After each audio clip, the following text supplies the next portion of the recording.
Maggie, a Girl of the Streets, by Stephen Crane. Chapter 1. A very little boy stood upon a heap of gravel for the honour of Rum Alley. He was throwing stones at howling urchins from Devil's Row, who were circling madly about the heap and pelting at him. His infantile countenance was livid with fury. His small body was writhing in the delivery of great, crimson oaths. "Run, Jimmy, run! They'll get yuz!" screamed a retreating Rum Alley child. "Nah," responded Jimmy with a valiant roar. "Des me mix can't make me run." Howls of renewed wrath went up from Devil's Row throats. Tattered gamins on the right made a furious assault on the gravel heap. On their small, convulsed faces there shone the grins of true assassins. As they charged, they threw stones and cursed in shrill chorus. The little champion of Rum Alley stumbled precipitately down the other side.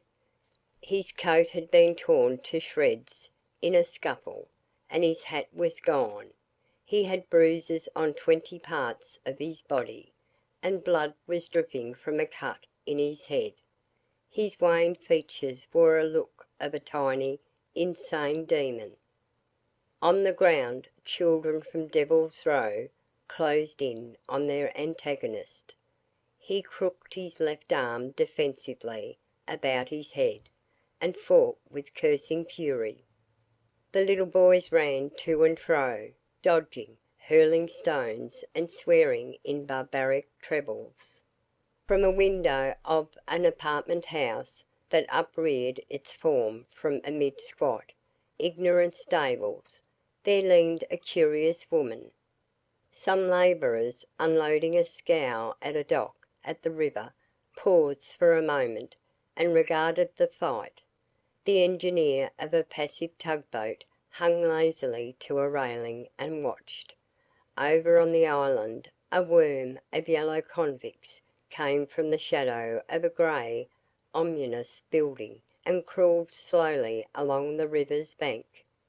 A stone had smashed into Jimmy's mouth. Blood was bubbling over his chin and down upon his ragged shirt. Tears made furrows on his dirt-stained cheeks. His thin legs had begun to tremble and turn weak, causing his small body to reel. His roaring curses of the first part of the fight had changed to a blasphemous chatter. In the yells of the whirling mob of Devil's Row children there were notes of joy like songs of triumph savagery. The little boys seemed to leer gloatingly at the blood upon the other child's face. Down the avenue came boastfully sauntering a lad of 16 years, although the chronic sneer of an ideal manhood already sat upon his lips. His hat was tipped with an air of challenge over his eye. Between his teeth a cigar stump was tilted at the angle of defiance. He walked with a certain swing of the shoulders which appalled the timid. He glanced over into the vacant lot in which the little raving boys from Devil's Row seethed about the shrieking and tearful child from Rum Alley. "Gee," he murmured with interest, "a scrap, gee." He strode over to the cursing circle, swinging his shoulders in a manner which denoted that he held victory in his fists. He approached at the back of one of the most deeply engaged of the Devil's Row children. "Ah, what de hell," he said, and smote the deeply engaged one on the back of the head. The little boy fell to the ground and gave a hoarse, tremendous howl. He scrambled to his feet, and perceiving, evidently, the size of his assailant, ran quickly off, shouting alarms. The entire Devil's Row party followed him. They came to a stand a short distance away and yelled taunting oaths at the boy with the chronic sneer. The latter momentarily paid no attention to them. "What de hell, Jimmy?" he asked of the small champion. Jimmy wiped his blood-wet features with his sleeve. "Well, it was dis way, Pete. See, I was goin' to lick dat Riley kid and dey all pitched on me." Some rum alley children now came forward. The party stood for a moment exchanging vainglorious remarks with Devil's Row. A few stones were thrown at long distances, and words of challenge passed between small warriors. Then the rum alley contingent turned slowly in the direction of their home street. They began to give, each to each, distorted versions of the fight. Causes of retreat in particular cases were magnified. Blows dealt in the fight were enlarged to catapultian power, and stones thrown were alleged to have hurtled with infinite accuracy. Valour grew strong again, and the little boys began to swear with great spirit. "Ah, we blokies can lick de hell damn row," said a child swaggering. Little Jimmy was striving to stanch the flow of blood from his cut lips. Scowling, he turned upon the speaker. "Ah, where de hell was ya when I was doin' all de fighting?" he demanded. "Youse kids makes me tired." "Ah, goin'," replied the other argumentatively. Jimmy replied with heavy contempt. "Ah, youse can't fight, Blue Billy. I can lick yer wid one hand." "Ah, go on," replied Billy again. "Ah," said Jimmy threateningly. "Ah," said the other in the same tone. They struck at each other, clinched, and rolled over on the cobbled stones.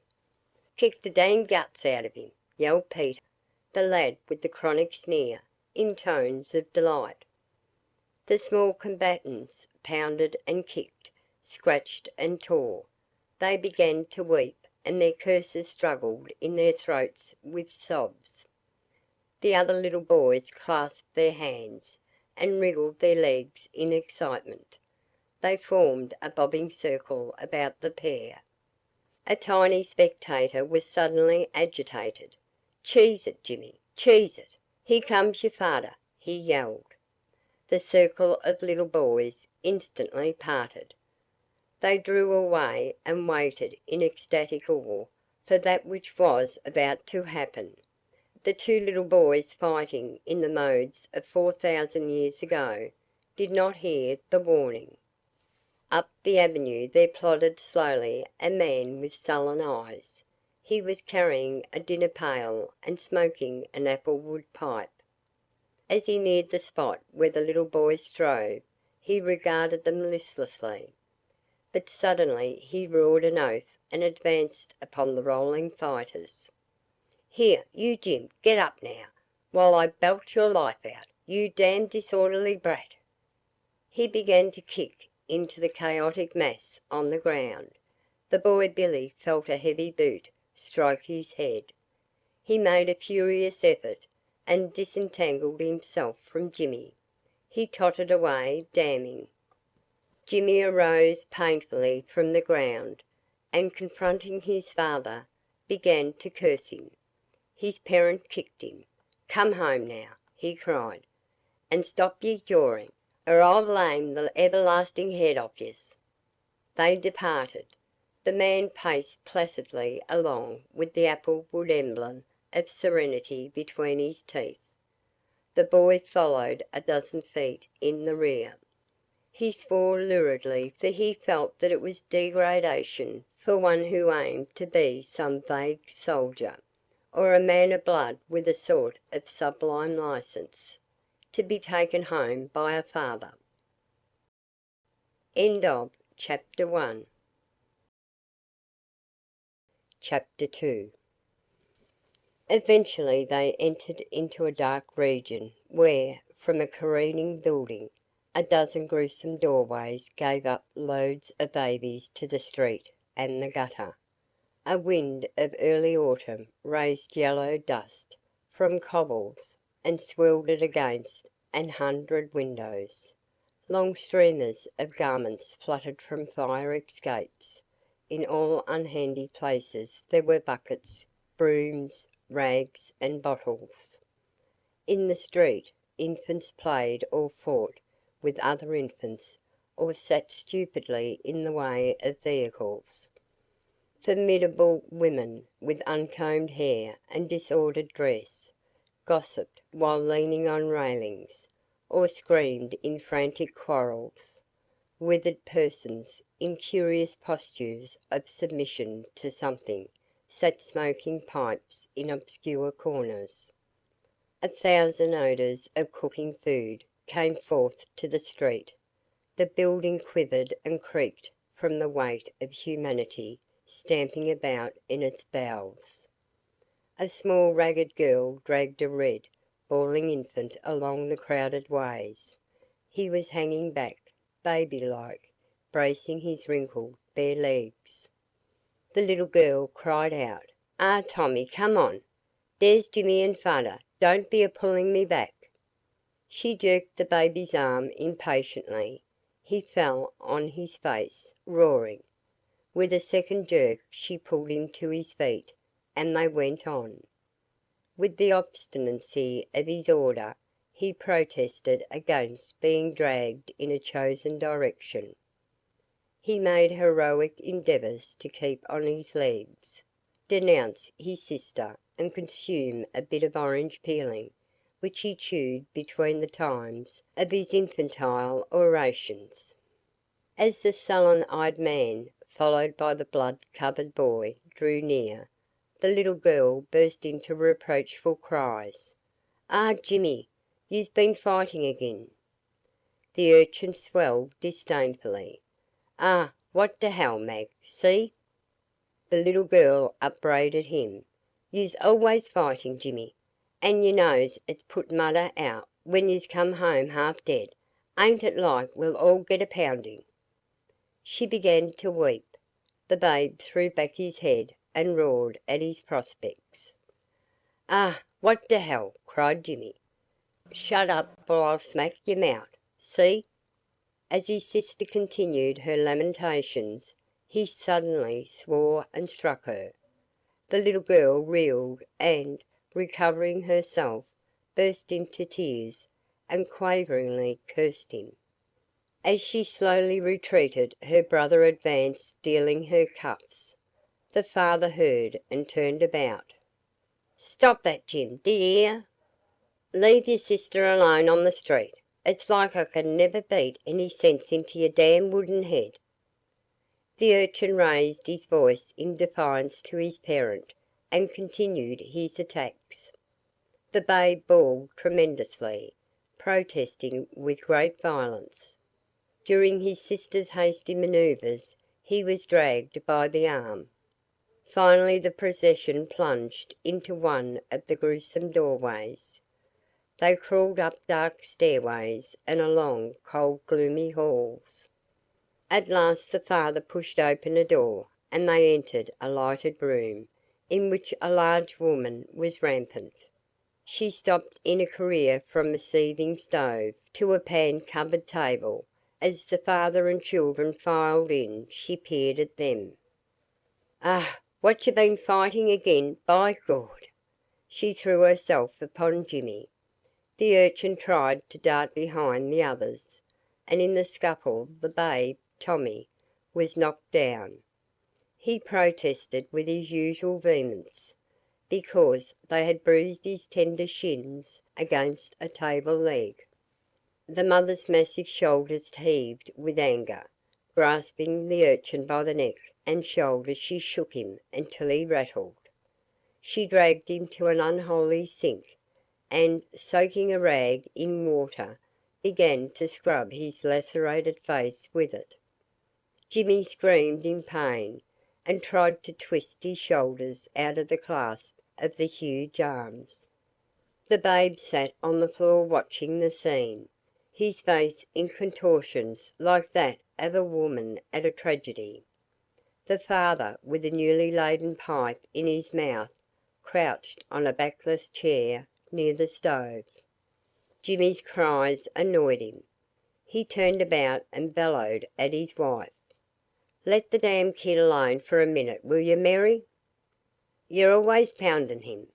When I come nights I can't git no rest, 'cause you're always poundin' a kid. Let up, d'ye hear? Don't be always poundin' a kid." The woman's operations on the urchin instantly increased in violence.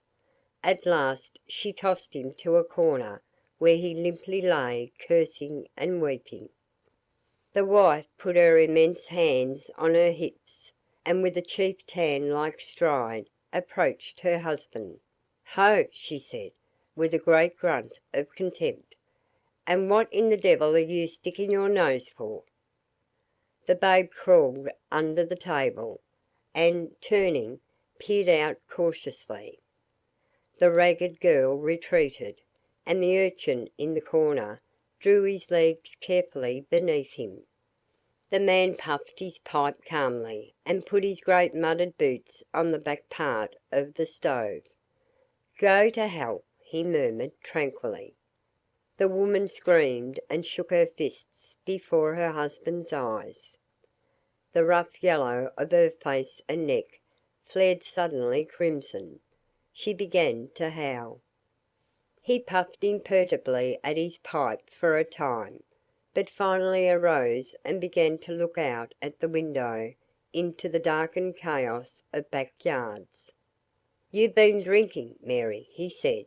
"You'd better let up on the bot, old woman, or you'll get done."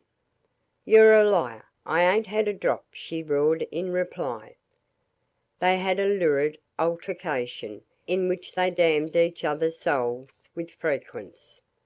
The babe was staring out from under the table, his small face working in his excitement. The ragged girl went stealthily over to the corner where the urchin lay. "Are yuz hurted much, Jimmy?" she whispered timidly. "Not a damn bit, see?" growled the little boy. "Will I wash de blood?" "Nah." "Will I? When I catch that Riley kid I'll break his face. Dat's right, see?" He turned his face to the wall as if resolved to grimly bide his time. In the quarrel between husband and wife, the woman was victor. The man grabbed his hat and rushed from the room, apparently determined upon a vengeful drunk. She followed to the door and thundered at him as he made his way downstairs. She returned and stirred up the room until her children were bobbing about like bubbles. "Get out the way," she persistently bawled, waving feet with their dishevelled shoes near the heads of her children. She shrouded herself, puffing and snorting, in a cloud of steam at the stove, and eventually extracted a frying pan full of potatoes that hissed. She flourished it. "Come to your suppers now," she cried, with sudden exasperation. "Hurry up now, or I'll help yer." The children scrambled hastily. With prodigious clatter they arranged themselves at table. The babe sat with his feet dangling high from a precarious infant chair, and gorged his small stomach. Jimmy forced, with feverish rapidity, the grease-enveloped pieces between his wounded lips. Maggie, with side glances of fear of interruption, ate like a small pursued tigress. The mother sat blinking at them. She delivered reproaches, swallowed potatoes, and drank from a yellow-brown bottle. After a time her mood changed, and she wept as she carried little Tommy into another room and laid him to sleep, with his fists doubled in an old quilt of faded red and green grandeur. Then she came and moaned by the stove. She rocked to and fro upon a chair, shedding tears and crooning miserably to the two children about their poor mother and their father, damn his soul. The little girl plodded between the table and the chair with a dishpan on it. She tottered on her small legs beneath burdens of dishes. Jimmy sat nursing his various wounds. He cast furtive glances at his mother. His practised eye perceived her gradually emerge from a muddled mist of sentiment until her brain burned in drunken heat. He sat breathless. Maggie broke a plate. The mother started to her feet as if propelled. "Good Gawd!" she howled. Her eyes glittered on her child with sudden hatred. The fervent red of her face turned almost to purple. The little boy ran to the halls, shrieking like a monk in an earthquake. He floundered about in darkness until he found the stairs. He stumbled, panic-stricken, to the next floor. An old woman opened a door. A light behind her threw a flare on the urchin's quivering face.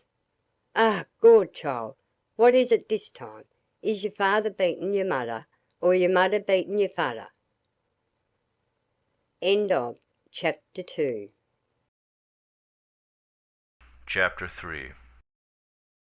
Jimmy and the old woman listened long in the hall.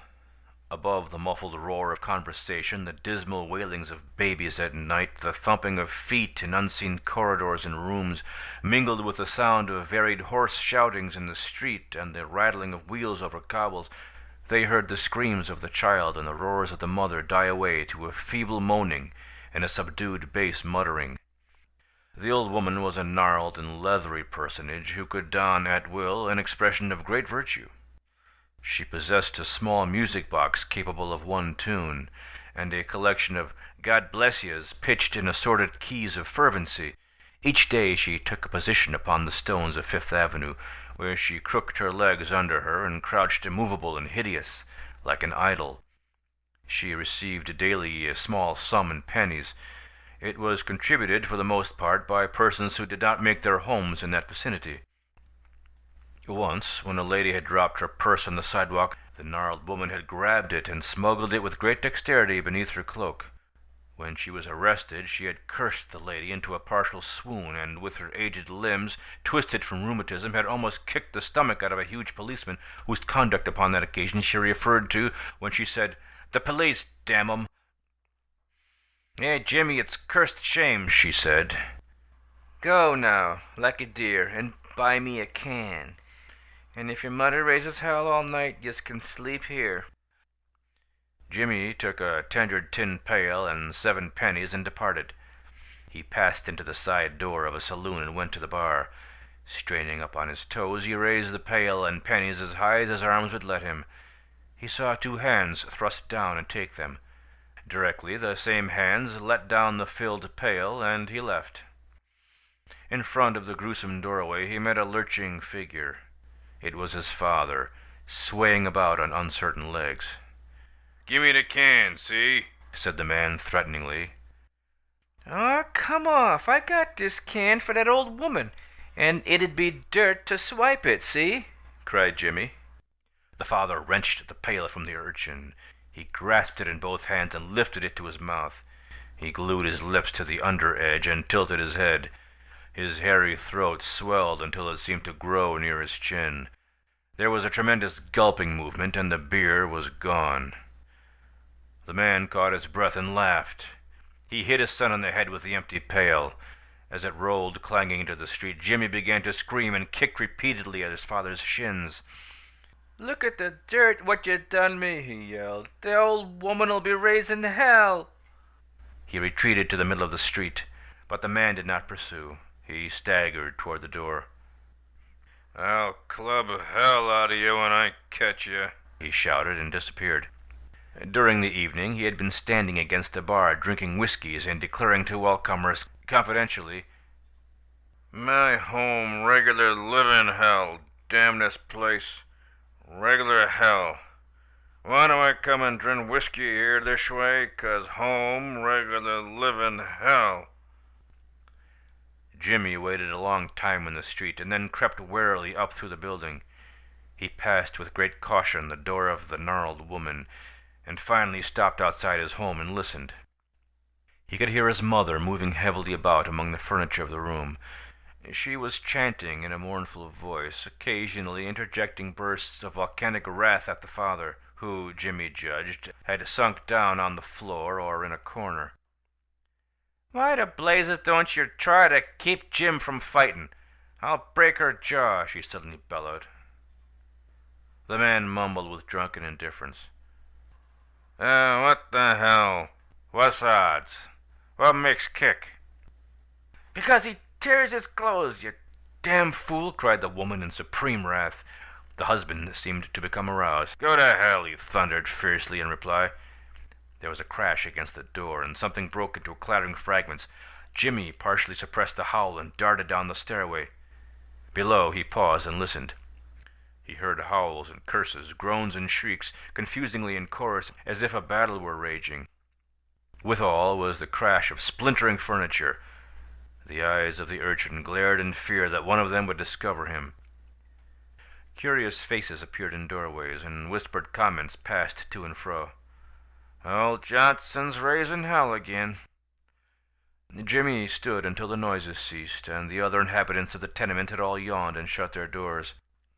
Then he crawled upstairs with the caution of an invader of a panther den. Sounds of labored breathing came through the broken door panels. He pushed the door open and entered, quaking. A glow from the fire threw red hues over the bare floor, the cracked and soiled plastering, and the overturned and broken furniture. In the middle of the floor lay his mother asleep. In one corner of the room his father's limp body hung across the seat of a chair. The urchin stole forward. He began to shiver in dread of awakening his parents. His mother's great chest was heaving painfully. Jimmy paused and looked down at her. Her face was inflamed and swollen from drinking. Her yellow brows shaded eyelids that had brown blue. Her tangled hair tossed in waves over her forehead. Her mouth was set in the same lines of vindictive hatred that it had perhaps borne during the fight. Her bare red arms were thrown out above her head in positions of exhaustion, something mayhap like those of a sated villain. The urchin bended over his mother. He was fearful lest she should open her eyes, and the dread within him was so strong that he could not forbear to stare, but hung as if fascinated over the woman's grim face. Suddenly her eyes opened. The urchin found himself looking straight into that expression which, it would seem, had the power to change his blood to salt. He howled piercingly and fell backward. The woman floundered for a moment, tossed her arms about her head as if in combat, and again began to snore. Jimmy crawled back in the shadows and waited. A noise in the next room had followed his cry at the discovery that his mother was awake. He groveled in the gloom, the eyes from out his drawn face riveted upon the intervening door. He heard it creak, and then the sound of a small voice came to him. "Jimmy, Jimmy, are you there?" it whispered. The urchin started. The thin white face of his sister looked at him from the doorway of the other room. She crept to him across the floor. The father had not moved, but lay in the same death-like sleep. The mother writhed in uneasy slumber, her chest wheezing as if she were in the agonies of strangulation. Out at the window a florid moon was peering over dark roofs, and in the distance the waters of a river glimmered pallidly. The small frame of the ragged girl was quivering. Her features were haggard from weeping, and her eyes gleamed from fear. She grasped the urchin's arm in her little trembling hands, and they huddled in a corner. The eyes of both were drawn, by some force, to stare at the woman's face, for they thought she need only to awake and all fiends would come from below. They crouched until the ghost mists of dawn appeared at the window, drawing close to the panes, and looking in at the prostrate, heaving body of the mother. End of Chapter 3. Chapter 4. The babe, Tommy, died. He went away in a white, insignificant coffin, his small waxen hand clutching a flower that the girl, Maggie, had stolen from an Italian. She and Jimmy lived. The inexperienced fibers of the boy's eyes were hardened at an early age. He became a young man of leather. He lived some red years without laboring. During that time, his sneer became chronic. He studied human nature in the gutter, and found it no worse than he thought he had reason to believe it. He never conceived a respect for the world, because he had begun with no idols that it had smashed. He clad his soul in armor by means of happening hilariously in at a mission church, where a man composed his sermons of ewes. While they got warm at the stove, he told his hearers just where he calculated they stood with the Lord. Many of the sinners were impatient over the pictured depths of their degradation. They were waiting for soup tickets. A reader of words of wind demons might have been able to see the portions of dialogue pass to and fro between the exhorter and his hearers.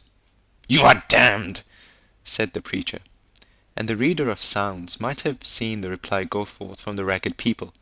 "Where's our soup?"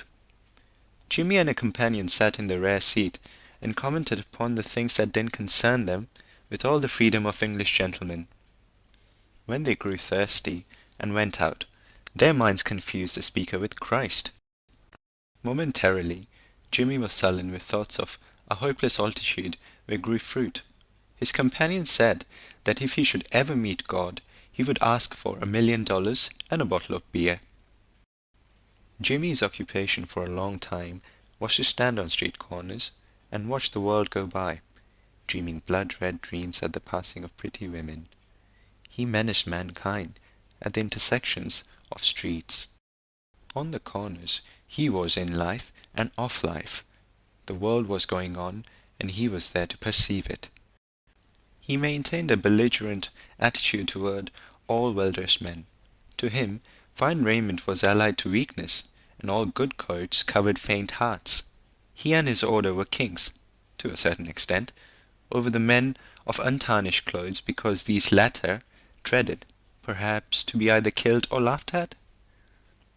Above all things, he despised obvious Christians, and ciphers with the chrysanthemums of aristocracy in their buttonholes. He considered himself above both of these classes.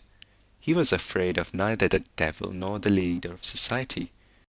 When he had $1 in his pocket, his satisfaction with existence was the greatest thing in the world. So, eventually, he felt obliged to work. His father died, and his mother's years were divided up into periods of 30 days. He became a truck driver. He was given the charge of a painstaking pair of horses and a large rattling truck. He invaded the turmoil and tumble of the downtown streets and learned to breathe maledictory defiance at the police who occasionally used to climb up, drag him from his perch, and beat him. In the lower part of the city, he daily involved himself in hideous tangles. If he and his team chanced to be in the rear, he preserved a demeanour of serenity, crossing his legs and bursting forth into yells, when foot passengers took dangerous dives beneath the noses of his champing horses. He smoked his pipe calmly, for he knew that his pay was marching on. If, in the front and the key truck of chaos, he entered terrifically into the quarrel that was raging to and fro among the drivers on the high seats, and sometimes roared oaths and violently got himself arrested. After a time, his sneer grew so that it turned its glare upon all things. He became so sharp that he believed in nothing. To him the police were always actuated by malignant impulses, and the rest of the world was composed, for the most part, of despicable creatures who were all trying to take advantage of him, and with whom, in defence, he was obliged to quarrel on all possible occasions.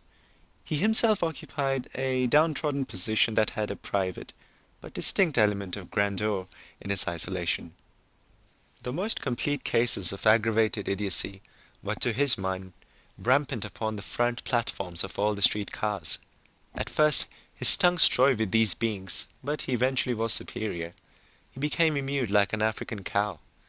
In him grew a majestic contempt for these strings of street cars that followed him like intent bugs. He fell into the habit, when starting on a long journey, of fixing his eye on a high and distant object, commanding his horses to begin, and then going into a sort of trance of observation. Multitude of drivers might howl in his rear, and his passengers might load him with opprobrium. but he would not awaken unless some blue policeman turned red and began to frenziedly tear bridles and beat the soft noises of the responsible horses. When he paused to contemplate the attitude of the police toward himself and his fellows, he believed that they were the only men in the city who had no rights. When driving about, he felt that he was held liable by the police for anything that might occur in the streets, and was the common prey of all energetic officials. In revenge, he resolved never to move out of the way of anything, until formidable circumstances, or a much larger man than himself, forced him to it. Foot passengers were mere pestering flies, with an insane disregard for their legs and his convenience. He could not conceive their maniacal desires to cross the streets. Their madness smote him with eternal amazement. He was continually storming at them from his throne. He sat aloft and denounced their frantic leaps, plunges, dives, and straddles. When they were thrust at or parry, the noises of his champing horses, making them swing their heads and move their feet, disturbing a solid, dreamy repose, he swore at the men as fools, for he himself could perceive that Providence had caused it clearly to be written that he and his team had the unalienable right to stand in the proper path of the sun chariot, and if they so minded, obstruct its mission or take a wheel off. And perhaps, if the god-driver had ungovernable desire to step down, put up his flame-coloured fists and manfully dispute the right of way, he would have probably been immediately opposed by a scowling mortal with two sets of very hard knuckles. It is possible, perhaps, that this young man would have derided, in an axle-wide alley, the approach of a flying ferry-boat, yet he achieved a respect for a fire engine. As one charged toward his truck, he would fearfully drive upon a sidewalk, threatening untold people with annihilation. When an engine would strike a mass of block trucks, splitting it into fragments, as a blow annihilates a cake of ice, Jimmy's team could usually be observed high and safe, with whole wheels, on the sidewalk. The fearful coming of the engine could break up the most intricate muddle of heavy vehicles, at which the police had been swearing for the half of an hour. Our fire engine was enshrined in his heart as an appalling thing that he loved with a distant, dog-like devotion. They had been known to overturn streetcars. Those leaping horses, striking sparks from the cobbles in their forward lunge, were creatures to be ineffably admired. The clang of the gong pierced his breast like a noise of remembered war. When Jimmy was a little boy, he began to be arrested. Before he reached a great age, he had a fair record. He developed too great a tendency to climb down from his truck and fight with other drivers. He had been in quite a number of miscellaneous fights, and in some general barroom rows that had become known to the police. Once he had been arrested for assaulting a Chinaman. Two women in different parts of the city, entirely unknown to each other, caused him considerable annoyance by breaking forth, simultaneously, at fateful intervals, into wailings about marriage and support and infants. Nevertheless, he had, on a certain starlit evening, said wonderingly and quite reverently, "The moon looks like hell, don't it?" End of chapter 4. Chapter 5. The girl, Maggie, blossomed in a mud puddle. She grew to be a most rare and wonderful production of a tenement district, a pretty girl. None of the dirt of Rum Alley seemed to be in her veins. The philosophers, upstairs, downstairs, and on the same floor, puzzled over it. When a child, playing and fighting with gamins in the street, dirt disguised her. Attired in tatters and grime, she went unseen. There came a time, however, when the young men of the vicinity said, "Dat Johnson goil is a putty good looker." About this period, her brother remarked to her, "Mag, I'll tell you this, see, you've either got to go to hell or go to work." Whereupon she went to work, having the feminine aversion of going to hell. By chance she got a position in an establishment where they made collars and cuffs.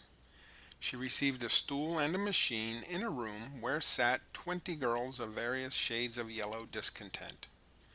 She perched on the stool and treadled at her machine all day, turning out collars, the name of whose brand could be noted for its irrelevancy to anything in connection with collars. At night she returned home to her mother. Jimmy grew large enough to take the vague position of head of the family. As incumbent of that office, he stumbled upstairs late at night, as his father had done before him. He reeled about the room, swearing at his relations, or went to sleep on the floor. The mother had gradually arisen to that degree of fame that she could bandy words with her acquaintances among the police, justices. Court officials called her by her first name. When she appeared, they pursued a course which had been theirs for months. They invariably grinned and cried out, "Hello, Mary, you here again?" Her gray head wagged in many a court. She always besieged the bench with voluble excuses, explanations, apologies, and prayers. Her flaming face and rolling eyes were a sort of familiar sight on the island. She measured time by means of sprees and was eternally swollen and disheveled. One day the young man, Pete, who as a lad had smitten the Devil's Row urchin in the back of the head and put to flight the antagonists of his friend Jimmy, strutted upon the scene. He met Jimmy one day on the street, promised to take him to a boxing match in Williamsburg, and called for him in the evening. Maggie observed Pete. He sat on a table in the Johnson home and dangled his checked legs with an enticing nonchalance. His hair was curled down over his forehead in an oiled bang. His rather pug nose seemed to revolt from contact with a bristling mustache of short, wire-like hairs. His blue, double-breasted coat, edged with black braid, buttoned close to a red puff tie, and his patent leather shoes looked like murder-fitted weapons. His mannerisms stamped him as a man who had a correct sense of his personal superiority. There was valor and contempt for circumstances in the glance of his eye. He waved his hands like a man of the world, who dismisses religion and philosophy and says, "Fudge." He had certainly seen everything, and with each curl of his lip, he declared that it amounted to nothing. Maggie thought he must be a very elegant and graceful bartender. He was telling tales to Jimmy. Maggie watched him furtively with half-closed eyes lit with a vague interest. "Hully gee, they makes me tired," he said. "Most every day some farmer comes in and tries to run the shop, see? But they gets trowed right out. I jolt them right out in the street before they knows where they is, see?" "Sure," said Jimmy. "There was a mug come in the place the other day with an idea he was goin' to own the place. Hully gee, he was goin' to own the place? I see he had a still on, and I didn't want to give him no stuff. So I says, 'Get the hell out of here, and don't make no trouble.' I says like that, see? 'Get the hell out of here, and don't make no trouble.' Like that. 'Get the hell out of here,' I says. See?" Jimmy nodded understandingly.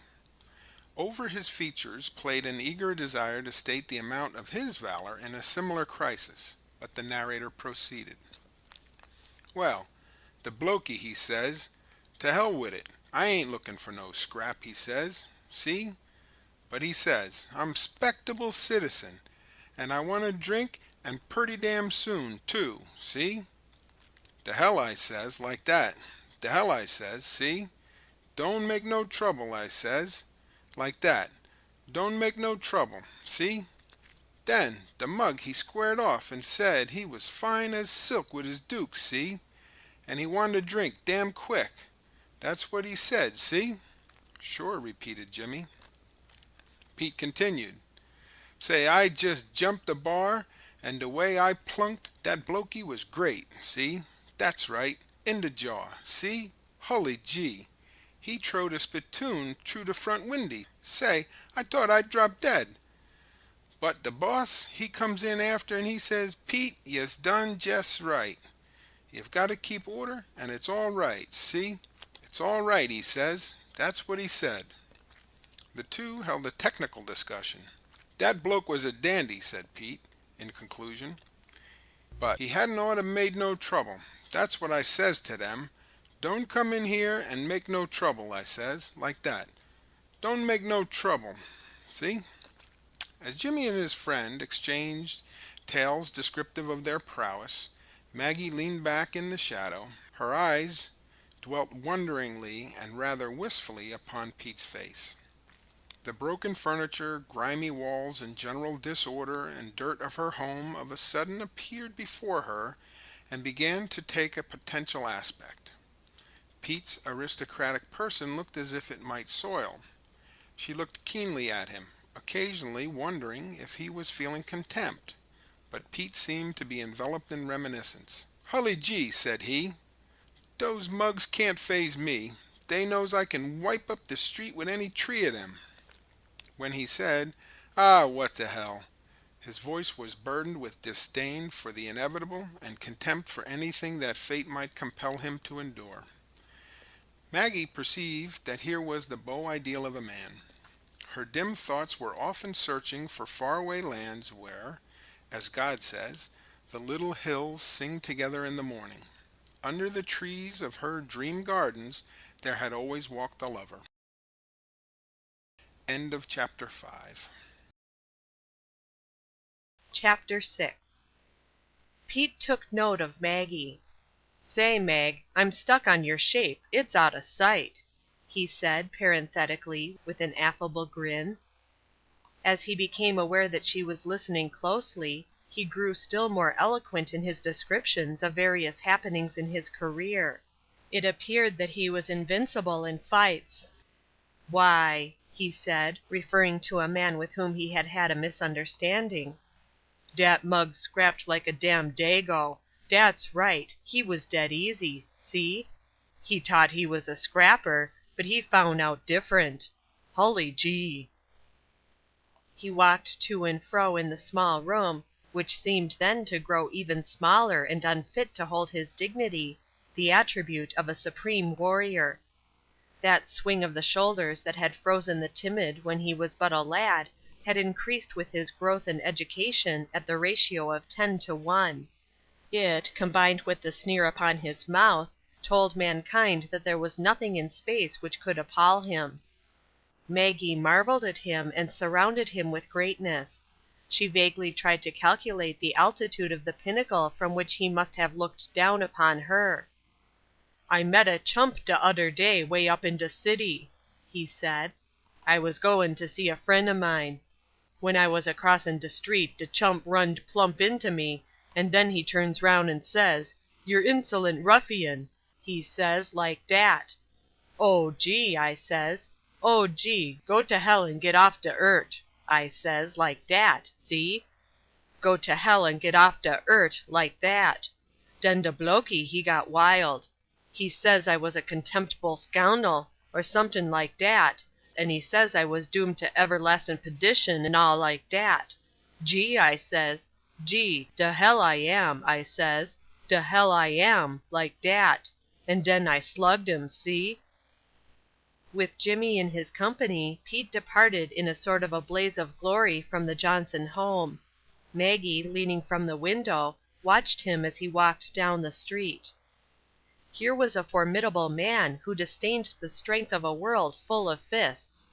Here was one who had contempt for brass-clothed power, one whose knuckles could defiantly ring against the granite of law. He was a knight. The two men went from under the glimmering street lamp and passed into shadows.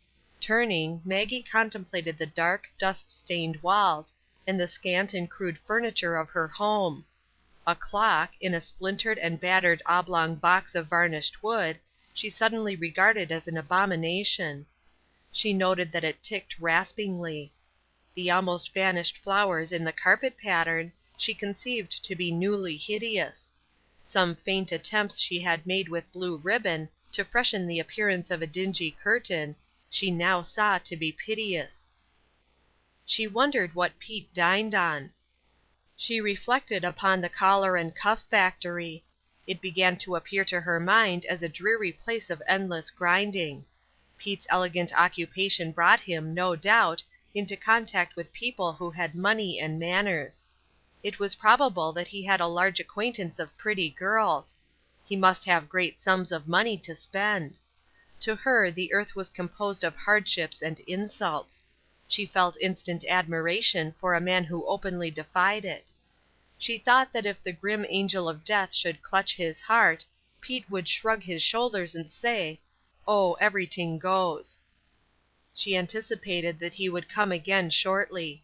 She spent some of her week's pay in the purchase of flowered cretonne for a lambrequin. She made it with infinite care and hung it to the slightly careening mantel over the stove in the kitchen.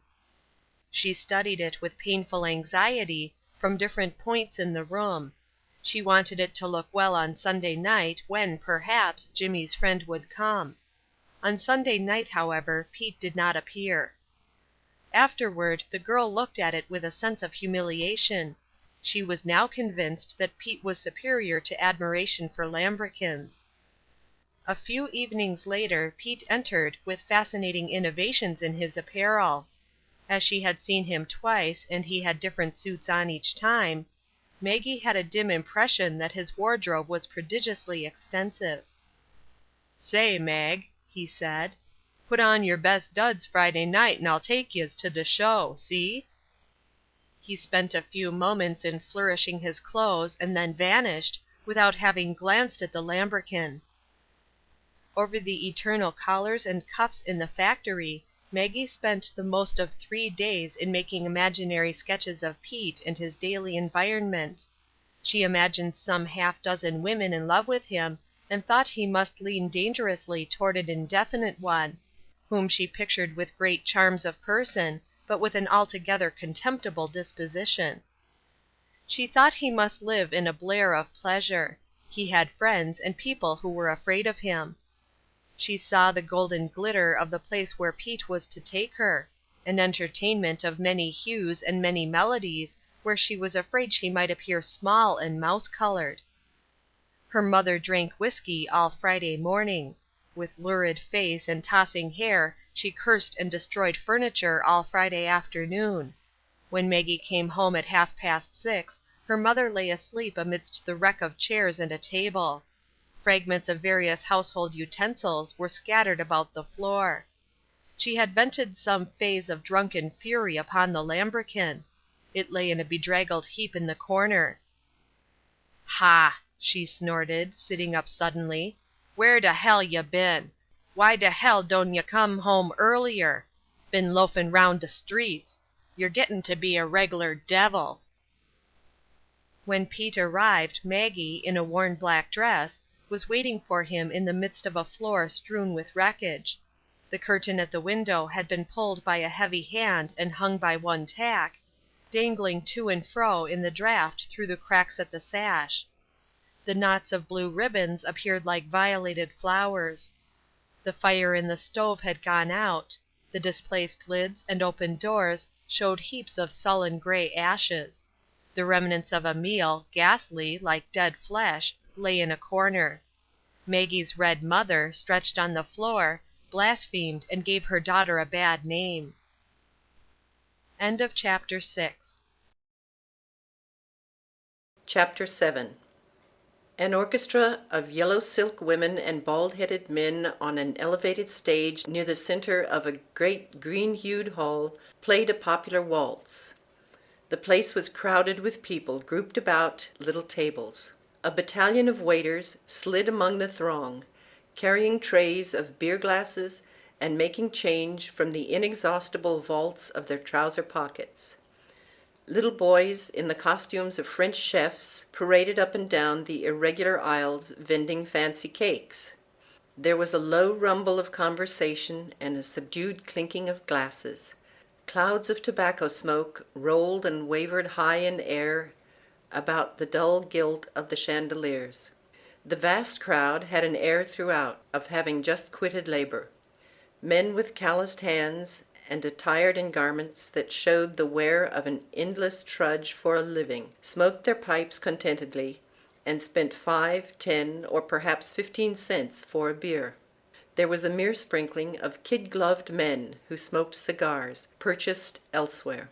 The great body of the crowd was composed of people who showed that all day they strove with their hands. Quiet Germans, with maybe their wives and 2 or 3 children, sat listening to the music with the expression of happy cows. An occasional party of sailors from a warship, their faces pictures of sturdy health, spent the earlier hours of the evening at the small round tables. Very infrequent tipsy men, swollen with the value of their opinions, engaged their companions in earnest and confidential conversation. In the balcony, and here and there below, shone the impassive faces of women.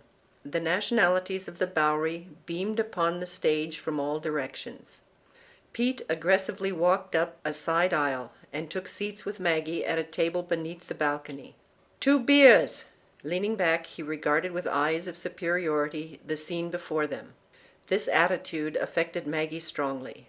A man who could regard such a sight with indifference must be accustomed to very great things.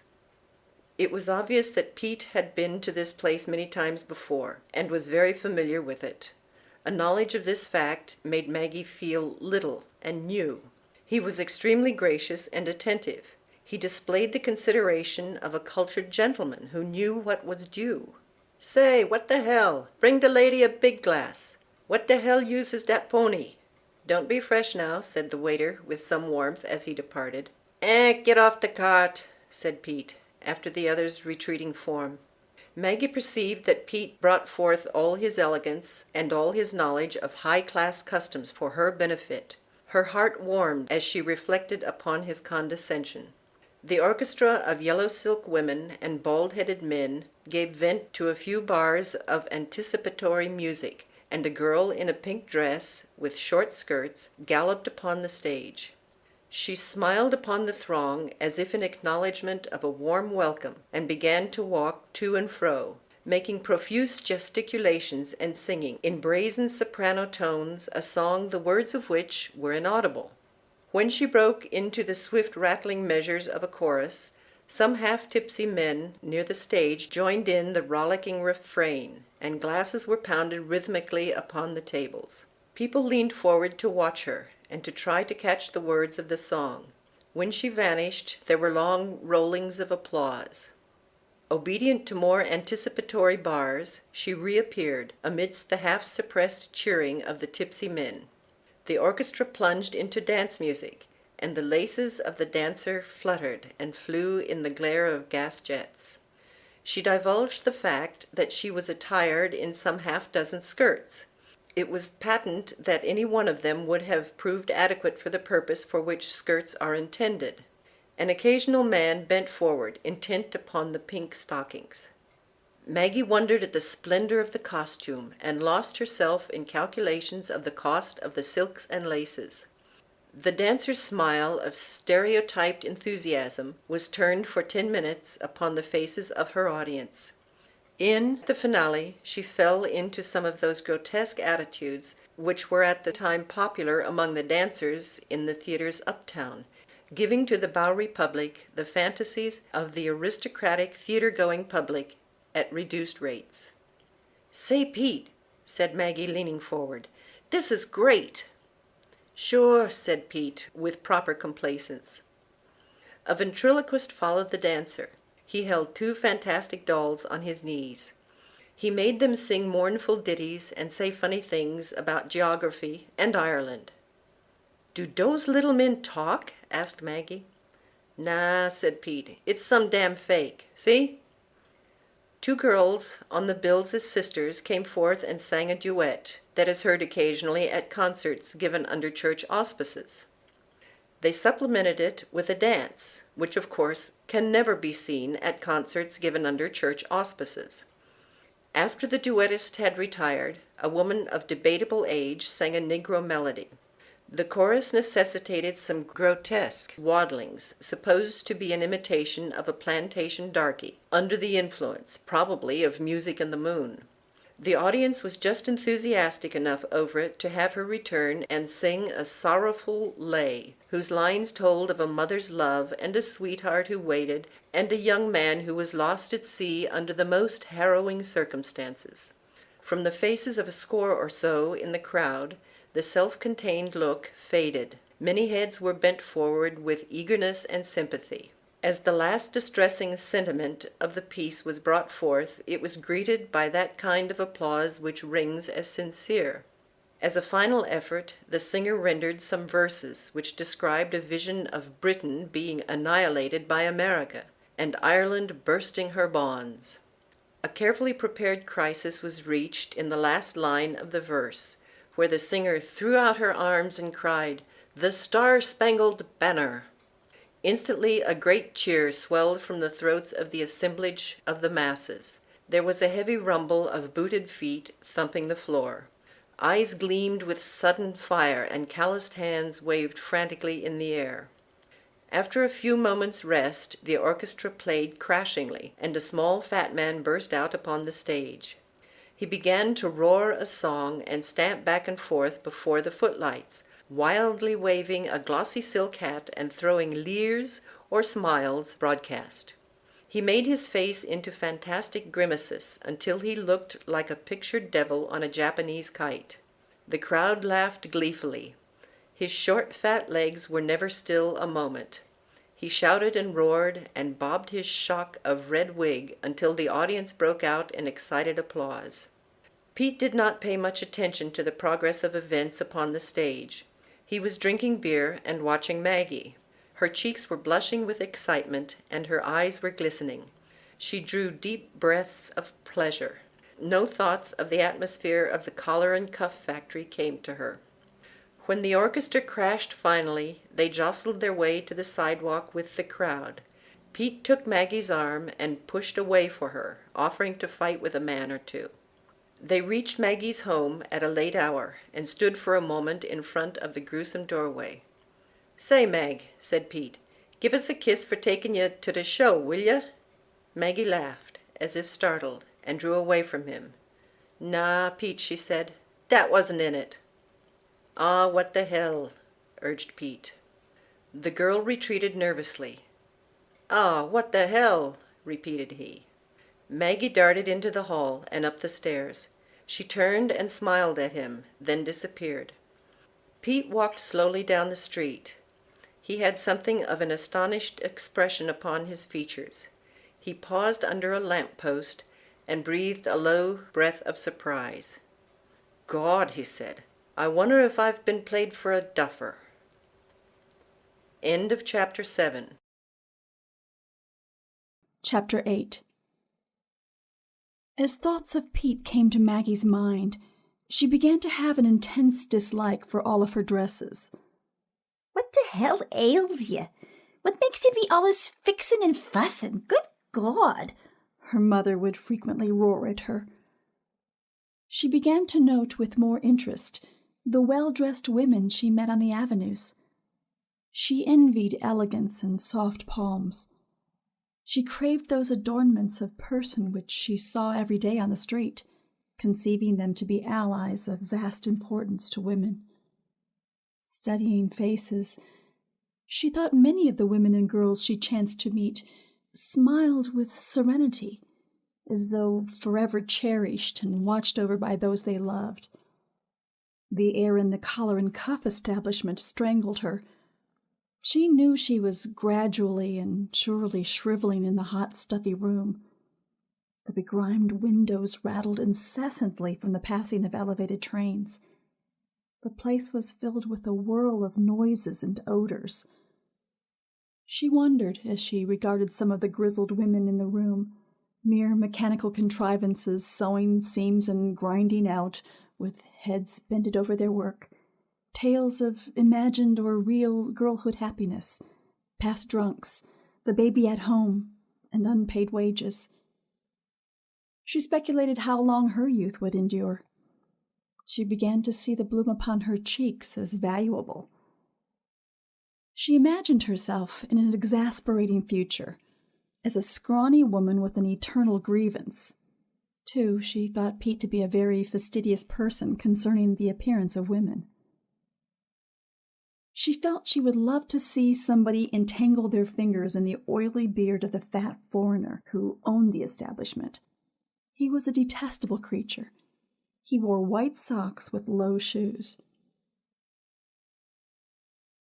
He sat all day delivering orations in the depths of a cushioned chair. His pocketbook deprived them of the power of retort. What in hell do you think I pay $5 a week for? Play? No, by damn. Maggie was anxious for a friend to whom she could talk about Pete. She would have liked to discuss his admirable mannerisms with a reliable mutual friend. At home, she found her mother often drunk and always raving. It seems that the world had treated this woman very badly, and she took a deep revenge upon such portions of it as came within her reach.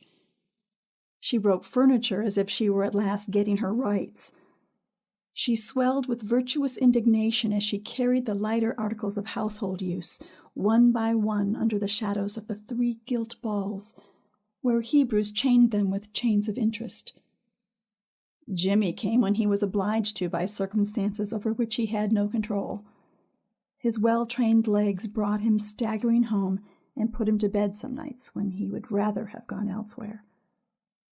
Swaggering Pete loomed like a golden sun to Maggie. He took her to a dime museum where rows of meek freaks astonished her. She contemplated their deformities with awe and thought them a sort of chosen tribe. Pete, raking his brains for amusement, discovered the Central Park Menagerie and the Museum of Arts. Sunday afternoons would sometimes find them at these places. Pete did not appear to be particularly interested in what he saw. He stood around looking heavy while Maggie giggled in glee. Once at the menagerie, he went into a trance of admiration before the spectacle of a very small monkey threatening to thrash a cageful, because one of them had pulled his tail and he had not wheeled about quickly enough to discover who did it. Ever after, Pete knew that monkey by sight and winked at him, trying to induce him to fight with other and larger monkeys. At the museum, Maggie said, This is out of sight. Oh, hell, said Pete. Wait till next summer and I'll take us to a picnic. While the girl wandered in the vaulted rooms, Pete occupied himself in returning stony stare for stony stare, the appalling scrutiny of the watchdogs of the treasures. Occasionally he would remark in loud tones, That Jay's got glass eyes, and sentences of the sort. When he tired of this amusement, he would go to the mummies and moralize over them. Usually he submitted with silent dignity to all which he had to go through, but at times he was goaded into comment. What the hell? He demanded once. Look at all these little jugs. 100 jugs in a row, 10 rows in a case, and about 1,000 cases. What the blazes use is them? Evenings during the week he took her to see plays, in which the brain-clutching heroine was rescued from the palatial home of her guardian, who was cruelly after her bonds, by the hero with the beautiful sentiments. The latter spent most of his time out at soak in pale green snowstorms, busy with a nickel-plated revolver, rescuing aged strangers from villains. Maggie lost herself in sympathy with the wanderers swooning in snowstorms beneath happy-hued church windows, and a choir within singing "Joy to the World." To Maggie and the rest of the audience, this was transcendental realism. Joy always within, and they, like the actor, inevitably without. Viewing it, they hugged themselves in ecstatic pity of their imagined or real condition. The girl thought the arrogance and granite-heartedness of the magnate of the play was very accurately drawn. She echoed the maledictions that the occupants of the gallery showered on this individual when his lines compelled him to expose his extreme selfishness. Shady persons in the audience revolted from the pictured villainy of the drama. With untiring zeal, they hissed vice and applauded virtue. Unmistakably, bad men evinced an apparently sincere admiration for virtue.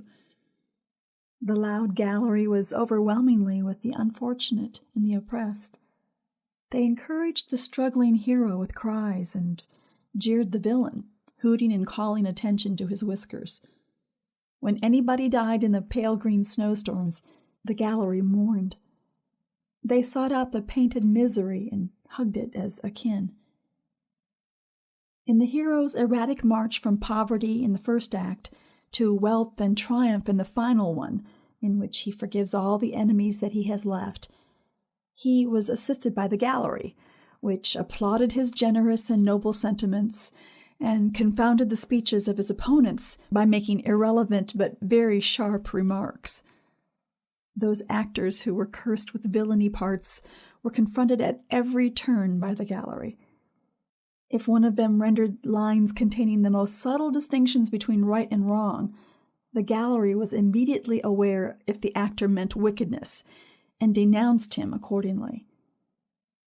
The last act was a triumph for the hero, poor and of the masses, the representative of the audience, over the villain and the rich man, his pockets stuffed with bonds and his heart packed with tyrannical purposes, imperturbable amid suffering. Maggie always departed with raised spirits from the showing places of the melodrama. She rejoiced at the way in which the poor and virtuous eventually surmounted the wealthy and wicked. The theater made her think. She wondered if the culture and refinement she had seen imitated, perhaps grotesquely, by the heroine on the stage, could be acquired by a girl who lived in a tenement house and worked in a shirt factory. End of Chapter 8. Chapter 9. A group of urchins were intent upon the side door of a saloon. Expectancy gleamed from their eyes. They were twisting their fingers in excitement. "Here she comes!" yelled one of them suddenly. A group of urchins burst instantly asunder, and its individual fragments were spread in a wide, respectable half-circle about the point of interest. The saloon door opened with a crash, and the figure of a woman appeared upon the threshold. Her gray hair fell in knotted masses about her shoulders. Her face was crimsoned and wet with perspiration.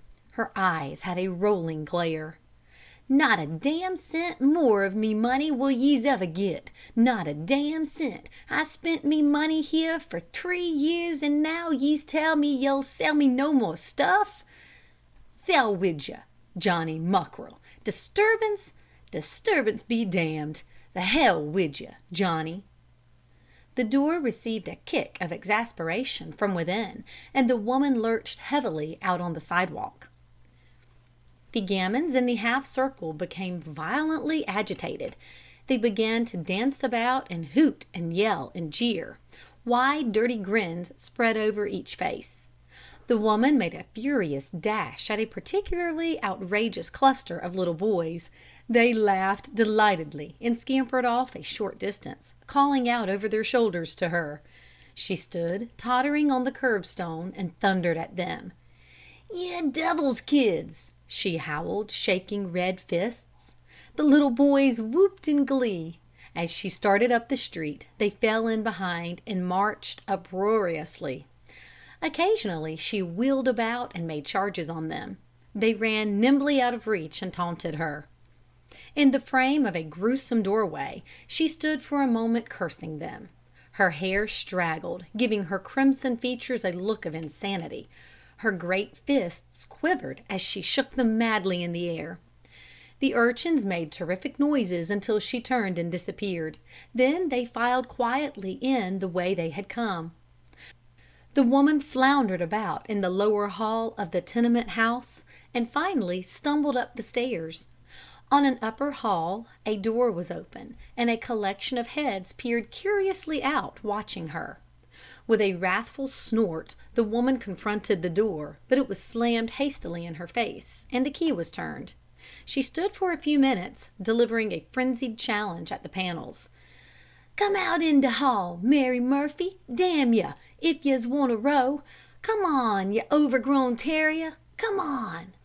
She began to kick the door with her great feet. She shrilly defied the universe to appear and do battle. Her cursing trebles brought heads from all doors save the one she threatened. Her eyes glared in every direction. The air was full of her tossing fists. "Come on, de hell damn gang of yez! Come on!" she roared at the spectators. An oath or two, catcalls, jeers, and bits of facetious advice were given in reply. Missiles clattered about her feet. "What de hell's de matter wid ye?" said a voice in the gathered gloom, and Jimmy came forward. He carried a tin dinner pail in his hand, and under his arm a brown truckman's apron done in a bundle. "What de hell's wrong?" he demanded. "Come out, all yez! Come out!" his mother was howling.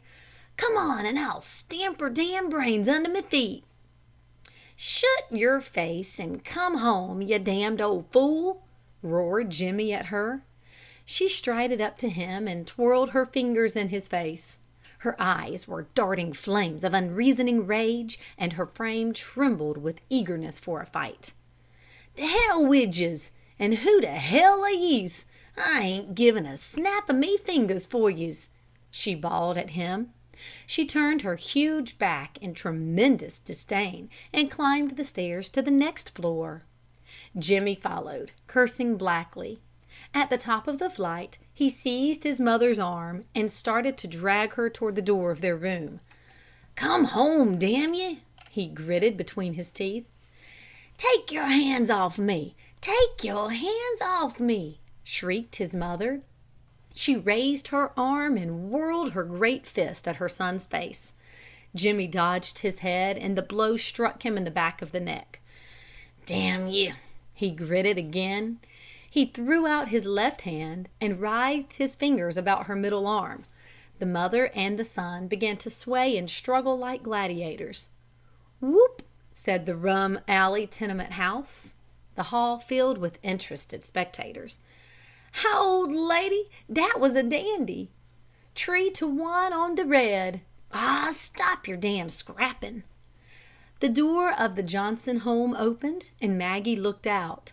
Jimmy made a supreme cursing effort, and hurled his mother into the room.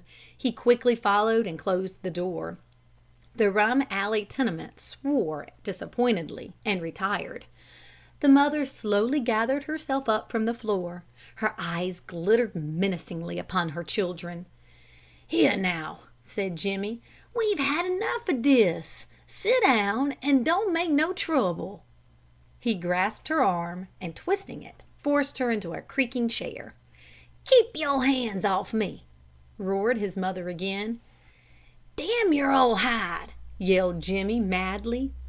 Maggie shrieked and ran into the other room. To her there came the sound of a storm of crashes and curses. There was a great final thump, and Jimmy's voice cried, "There, damn ye, stay still!" Maggie opened the door now, and went warily out. "Oh, Jimmy!" He was leaning against the wall and swearing. Blood stood upon bruises on his knotty forearms where they had scraped against the floor or the walls in the scuffle. The mother lay screeching on the floor, the tears running down her furrowed face. Maggie, standing in the middle of the room, gazed about her. The usual upheaval of the tables and chairs had taken place. Crockery was strewn broadcast in fragments. The stove had been disturbed on its legs, and now leaned idiotically to the side. A pail had been upset, and water spread in all directions. The door opened, and Pete appeared. He shrugged his shoulders. "Oh, God!" he observed. He walked over to Maggie and whispered in her ear. "Ah, what the hell, Mag? Come on, we'll have a hell of a time." The mother in the corner upreared her head and shook her tangled locks. "To hell with him and you," she said, glowering at her daughter in the gloom. Her eyes seemed to burn balefully. "You've gone to the devil, Mag Johnson. Yez knows yez gone to the devil. You're a disgrace to your people, damn ye! And now get out and go on with that dough-faced Jude of yours. Go to hell with him. Damn you, and good riddance. Go to hell and see how you likes it." Maggie gazed long at her mother. "Go to hell now and see how you likes it. Get out. I won't have such as yous in my house. Get out, do you hear? Damn you, get out." The girl began to tremble. At this instant Pete came forward. "Oh, what the hell, Mag, see?" whispered he softly in her ear. "This all blows over. See, the old woman'll be all right in the morning. Come on out with me. We'll have a hell of a time." The woman on the floor cursed. Jimmy was intent upon his bruised forearms. The girl cast a glance about the room, filled with a chaotic mass of debris, and at the red, writhing body of her mother. "Go to hell and good riddance." She went. End of chapter 9. Chapter 10. Jimmy had an idea it wasn't common courtesy for a friend to come to one's home and ruin one's sister, but he was not sure how much Pete knew about the rules of politeness. The following night he returned home from work at rather a late hour in the evening. In passing through the halls he came upon the gnarled and leathery old woman who possessed the music box. She was grinning in the dim light that drifted through dust-stained panes. She beckoned to him with a smudged forefinger.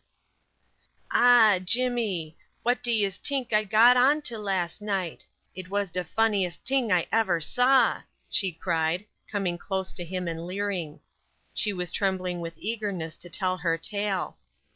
"I was by me door last night when your sister and her Jude feller came in, late, oh, very late. And she, the dear, was a-cryin' as if her heart would break, she was. It was de funniest ting I ever saw. And right out here by me door she asked him did he love her, did he? And she was a-cryin' as if her heart would break, poor ting. And him, I could see by de way that he said it, dat she had been askin' orften. He says, 'Oh, hell, yes,' he says he, 'oh, hell, yes.'" Storm clouds swept over Jimmy's face, but he turned from the leathery old woman and plodded on upstairs. "Oh, hell, yes," called she after him. She laughed a laugh that was like a prophetic croak. "Oh, hell, yes, he says he, oh, hell, yes." There was no one in at home. The rooms showed that attempts had been made at tidying them. Parts of the wreckage of the day before had been repaired by an unskillful hand. A chair or two and the table stood uncertainly upon legs. The floor had been newly swept. Too, the blue ribbons had been restored to the curtains, and the lambrequin, with its immense sheaves of yellow wheat and red roses of equal size, had been returned, in a worn and sorry state, to its position at the mantel. Maggie's jacket and hat were gone from the nail behind the door. Jimmy walked to the window and began to look through the blurred glass. It occurred to him to vaguely wonder, for an instant, if some of the women of his acquaintance had brothers. Suddenly, however, he began to swear. "But he was me fren'. I brought him here. Dat's de hell of it." He fumed about the room, his anger gradually rising to a furious pitch. "I'll kill de jay. Dat's what I'll do. I'll kill de jay." He clutched his hat and sprang toward the door, but it opened and his mother's great form blocked the passage. "What de hell's de matter wid ya?" exclaimed she, coming into the rooms. Jimmy gave vent to a sardonic curse and then laughed heavily. "Well, Maggie's gone to de devil, dat's what, see?" "Eh?" said his mother. "Maggie's gone to de devil. Are yez deaf?" roared Jimmy, impatiently. "De hell she has," murmured the mother, astounded. Jimmy grunted, and then began to stare out at the window. His mother sat down in a chair, but a moment later sprang erect and delivered a maddened whirl of oaths. Her son turned to look at her as she reeled and swayed in the middle of the room, her fierce face convulsed with passion, her blotched arms raised high in imprecation. "May God curse her forever!" she shrieked. May she eat nothin' but stones and de dirt in de street. May she sleep in de gutter and never see de sun shine agin. De damn—" "Here now," said her son, "take a drop on yourself." The mother raised lamenting eyes to the ceiling. "She's de devil's own child, Jimmy," she whispered. "Ah, who would tink such a bad girl could grow up in our fambly, Jimmy, me son? Many de hour I've spent in talk wid dat girl and tole her if she ever went on de streets I'd see her damned. And after all her bringin' up, and what I tole her and talked wid her, she goes to de bad like a duck to water." The tears rolled down her furrowed face, her hands trembled. "And den when dat Sadie McAllister next door to us was sent to de devil by dat feller dat worked in de soap factory, didn't I tell our Mag dat if she—" "Aw, dat's anudder story," interrupted the brother. "Of course, dat Sadie was nice and all dat, but, see, it ain't de same as if—well, Maggie was diff'ent, see? She was diff'ent." He was trying to formulate a theory that he had always unconsciously held, that all sisters excepting his own could advisedly be ruined. He suddenly broke out again. "I'll go tump hell out of de mug what did her de harm. I'll kill him.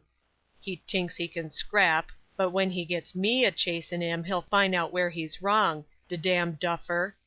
I'll wipe up de street wid him." In a fury he plunged out of the doorway. As he vanished, the mother raised her head and lifted both hands, entreating. "May God curse her forever!" she cried. In the darkness of the hallway Jimmy discerned a knot of women talking volubly. When he strode by they paid no attention to him. "She allus was a bold thing," she heard one of them cry in an eager voice. "Dere wasn't a feller come to de house but she'd try to mash him. My Annie says de shameless ting tried to ketch her own feller, when we useter know his fader." "I could 'a' tole you dis 2 years ago," said a woman in a key of triumph. "Yes, sir, it was over 2 years ago dat I says to my ole man, I says, 'Dat Johnson girl ain't straight,' I says. 'Oh, hell,' he says, 'oh, hell.' 'Dat's all right,' I says, 'but I know what I knows,' I says, 'and it'll come out later. You wait and see,' I says, 'you see.' Anybody what had eyes could see dat dere was somethin' wrong wid dat girl. I didn't like her actions." On the street Jimmy met a friend. "What de hell?" asked the latter. Jimmy explained. "And I'll tump him till he can't stand." "Oh, what de hell," said the friend. "What's de use? You'll get pulled in. Everybody'll be onto it. And 10 plunks, gee." Jimmy was determined. "He tinks he can scrap, but he'll find out diff'ent." "Gee," remonstrated the friend, "what de hell?" End of chapter 10. Chapter 11. On a corner a glass-fronted building shed a yellow glare upon the pavements. The open mouth of a saloon called seductively to passengers to enter and annihilate sorrow or create rage. The interior of the place was papered in olive and bronze tints of imitation leather. A shining bar of counterfeit massiveness extended down the side of the room. Behind it a great mahogany-appearing sideboard reached the ceiling. Upon its shelves rested pyramids of shimmering glasses that were never disturbed. Mirrors set in the face of the sideboard multiplied them. Lemons, oranges, and paper napkins, arranged with mathematical precision, sat among the glasses. Many-hued decanters of liquor perched at regular intervals on the lower shelves. A nickel-plated cash register occupied a position in the exact center of the general effect. The elementary senses of it all seemed to be opulence and geometrical accuracy. Across from the bar a smaller counter held a collection of plates, upon which swarmed frayed fragments of crackers, slices of boiled ham, disheveled bits of cheese, and pickles swimming in vinegar. An odor of grasping, begrimed hands and munching mouths pervaded. Pete, in a white jacket, was behind the bar bending expectantly toward a quiet stranger. "A beer," said the man. Pete drew a foam-topped glassful and set it dripping upon the bar. At this moment the light bamboo doors at the entrance swung open and crashed against the siding. Jimmy and a companion entered. They swaggered unsteadily but belligerently toward the bar and looked at Pete with bleared and blinking eyes. "Gin," said Jimmy. "Gin," said the companion. Pete slid a bottle and 2 glasses along the bar. He bended his head sideways as he assiduously polished away with a napkin at the gleaming wood. He had a look of watchfulness upon his features. Jimmy and his companion kept their eyes upon the bartender and conversed loudly in tones of contempt. "He's a dandy masher, ain't he, by God?" laughed Jimmy. "Oh, hell, yes," said the companion, sneering widely. "He's great, he is. Git on to de mug on de bloke. Dat's enough to make a feller turn handsprings in his sleep." The quiet stranger moved himself and his glass a trifle further away and maintained an attitude of oblivion. "Gee, ain't he hot stuff." "Get on to his shape, great God." "Hey!" cried Jimmy, in tones of command. Pete came along slowly, with a sullen dropping of the under lip. "Well," he growled, "what's eatin' yez?" "Gin," said Jimmy. "Gin," said the companion. As Pete confronted them with the bottle and the glasses, they laughed in his face. Jimmy's companion, evidently overcome with merriment, pointed a grimy forefinger in Pete's direction. "Say, Jimmy," demanded he, "what de hell is dat behind de bar?" "Damned if I knows," replied Jimmy. They laughed loudly. Pete put down a bottle with a bang and turned a formidable face toward them. He disclosed his teeth, and his shoulders heaved restlessly. "You fellers can't guy me," he said. "Drink your stuff and get out, and don't make no trouble." Instantly the laughter faded from the faces of the 2 men, and expressions of offended dignity immediately came. "Who de hell has said anything to you?" cried they in the same breath. The quiet stranger looked at the door calculatingly. "Ah, come off," said Pete to the 2 men. "Don't pick me up for no jay. Drink your rum and get out, and don't make no trouble." "Oh, de hell!" airily cried Jimmy. "Oh, de hell!" airily repeated his companion. "We goes when we get ready, see?" continued Jimmy. "Well," said Pete in a threatening voice, "don't make no trouble." Jimmy suddenly leaned forward with his head on one side. He snarled like a wild animal. "Well, what if we does, see?" said he. Dark blood flushed into Pete's face, and he shot a lurid glance at Jimmy. "Well, den we'll see who's de best man, you or me," he said. The quiet stranger moved modestly towards the door. Jimmy began to swell with valor. "Don't pick me up for no tenderfoot. When you tackles me, you tackles one of de best men in de city, see? I'm a scrapper, I am. Ain't dat right, Billy?" "Sure, Mike," responded his companion in tones of conviction. "Oh, hell," said Pete easily. "Go fall on yourself." The 2 men again began to laugh. "What de hell is dat talkin'?" cried the companion. "Damned if I knows," replied Jimmy with exaggerated contempt. Pete made a furious gesture. "Get out of here now, and don't make no trouble. See, youse fellers are lookin' for a scrap, and it's damn likely you'll find one if you keeps on shootin' off your mouths. I know yez. See? I can lick better men dan yez ever saw in your lifes. Dat's right. See? Don't pick me up for no stuff or you might be jolted out in de street before you knows where you is. When I comes from behind dis bar, I trows yez bote in de street. See?" "Oh, hell!" cried the 2 men in chorus. The glare of a panther came into Pete's eyes. "Dat's what I said. Understan'?" He came through a passage at the end of the bar and swelled down upon the 2 men. They stepped promptly forward and crowded close to him. They bristled like 3 roosters. They moved their heads pugnaciously and kept their shoulders braced. The nervous muscles about each mouth twitched with a forced smile of mockery. "Well, what de hell yer goin' to do?" gritted Jimmy. Pete stepped warily back, waving his hands before him to keep the men from coming too near. "Well, what de hell yer goin' to do?" repeated Jimmy's ally. They kept close to him, taunting and leering. They strove to make him attempt the initial blow. "Keep back now, don't crowd me," ominously said Pete. Again they chorused in contempt, "Oh, hell."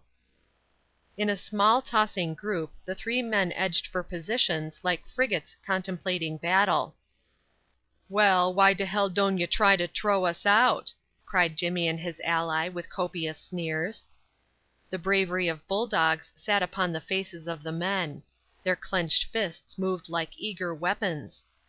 The allied two jostled the bartender's elbows, glaring at him with feverish eyes and forcing him toward the wall. Suddenly Pete swore redly. The flash of action gleamed from his eyes. He threw back his arm and aimed a tremendous, lightning-like blow at Jimmy's face. His foot swung a step forward, and the weight of his body was behind his fist. Jimmy ducked his head, Bowery-like, with the quickness of a cat. The fierce answering blows of him and his ally crushed on Pete's bowed head. The quiet stranger vanished. The arms of the combatants whirled in the air like flails. The faces of the men, at first flushed to flame-colored anger, now began to fade to the pallor of warriors in the blood and heat of a battle. Their lips curled back and stretched tightly over the gums in ghoul-like grins. Through their white, gripped teeth struggled hoarse whisperings of oaths. Their eyes glittered with murderous fire. Each head was huddled between its owner's shoulders, and arms were swinging with marvelous rapidity. Feet scraped to and fro with a loud scratching sound upon the sanded floor. Blows left crimson blotches upon pale skin. The curses of the first quarter minute of the fight died away. The breaths of the fighters came wheezingly from their lips, and the three chests were straining and heaving. Pete at intervals gave vent to low, labored hisses that sounded like a desire to kill. Jimmy's ally gibbered at times like a wounded maniac. Jimmy was silent, fighting with the face of a sacrificial priest. The rage of fear shone in all their eyes, and their blood-colored fists swirled. At a tottering moment a blow from Pete's hand struck the ally, and he crashed to the floor. He wriggled instantly to his feet, and grasping the quiet stranger's beer-glass from the bar, hurled it at Pete's head. High on the wall it burst like a bomb, shivering fragments flying in all directions. Then missiles came to every man's hand. The place had heretofore appeared free of things to throw, but suddenly glass and bottles went singing through the air. They were thrown point-blank at bobbing heads. The pyramid of shimmering glasses, that had never been disturbed, changed to cascades as heavy bottles were flung into them. Mirrors splintered into nothing. The three frothing creatures on the floor buried themselves in a frenzy for blood. There followed in the wake of missiles and fists some unknown prayers, perhaps for death. The quiet stranger had sprawled very pyrotechnically out on the sidewalk. A laugh ran up and down the avenue for the half of a block. "Dey've trowed a bloke into de street." People heard the sound of breaking glass and shuffling feet within the saloon, and came running. A small group, bending down to look under the bamboo doors, watching the fall of glass and three pairs of violent legs, changed in a moment to a crowd. A policeman came charging down the sidewalk and bounced through the doors into the saloon. The crowd bended and surged in absorbing anxiety to see. Jimmy caught first sight of the oncoming interruption. On his feet he had the same regard for a policeman that, when on his truck, he had for a fire engine. He howled and ran for the side door. The officer made a terrific advance, club in hand. One comprehensive sweep of the long nightstick threw the ally to the floor and forced Pete to a corner. With his disengaged hand he made a furious effort at Jimmy's coat tails. Then he regained his balance and paused. "Well, well, you are a pair of pictures. What in hell you been up to?" Jimmy, with his face drenched in blood, escaped up a side street, pursued a short distance by some of the more law-loving, or excited, individuals of the crowd. Later, from a corner safely dark, He saw the policeman, the ally, and the bartender emerge from the saloon. Pete locked the doors, and then followed up the avenue in the rear of the crowd-encompassed policeman and his charge. On first thoughts Jimmy, with his heart throbbing at battle heat, started to go desperately to the rescue of his friend, but he halted. "Ah, what de hell?" he demanded of himself. End of chapter 11. Chapter 12. In a hall of irregular shape sat Pete and Maggie, drinking beer, a submissive orchestra, dictated to by a spectacled man with frowsy hair and a dress suit, industriously followed the bobs of his head and the waves of his baton. A ballad singer, in a dress of flaming scarlet, sang in the inevitable voice of brass. When she vanished, men seated at the tables near the front applauded loudly, pounding the polished wood with their beer glasses. She returned, attired in less gown, and sang again. She received another enthusiastic encore. She reappeared in still less gown, and danced. The deafening rumble of glasses and clapping of hands that followed her exit indicated an overwhelming desire to have her come on for the fourth time, but the curiosity of the audience was not gratified. Maggie was pale. From her eyes had been plucked all look of self-reliance. She leaned with a dependent air towards her companion. She was timid, as if fearing his anger or displeasure. She seemed to beseech tenderness of him. Pete's air of distinguished valor had grown upon him until it threatened stupendous dimensions. He was indefinitely gracious to the girl. It was apparent to her that his condescension was a marvel. He could appear to strut even while sitting still, and he showed that he was a lion of lordly characteristics by the air of which he spat. With Maggie gazing at him wonderingly, he took pride in commanding the waiters, who were, however, indifferent or deaf. "Hi, you, get a rustle on yez. What the hell you looking at to me beers, do you hear?" He leaned back and critically regarded the person of a girl with a straw-colored wig, who upon the stage was flinging her heels in somewhat awkward imitation of a well-known danseuse. At times Maggie told Pete long, confidential tales of her former home life, dwelling upon the escapades of the other members of the family, and the difficulties she had to combat in order to obtain a degree of comfort. He responded in tones of philanthropy. He pressed her arm with an air of reassuring proprietorship. "They was them Jays," he said, denouncing the mother and brother. The sound of the music, which by the efforts of the frowsy-headed leader drifted to her ears through the smoke-filled atmosphere, made the girl dream. She thought of her former Rom Alley environment, and turned to regard Pete's strong, protecting fists.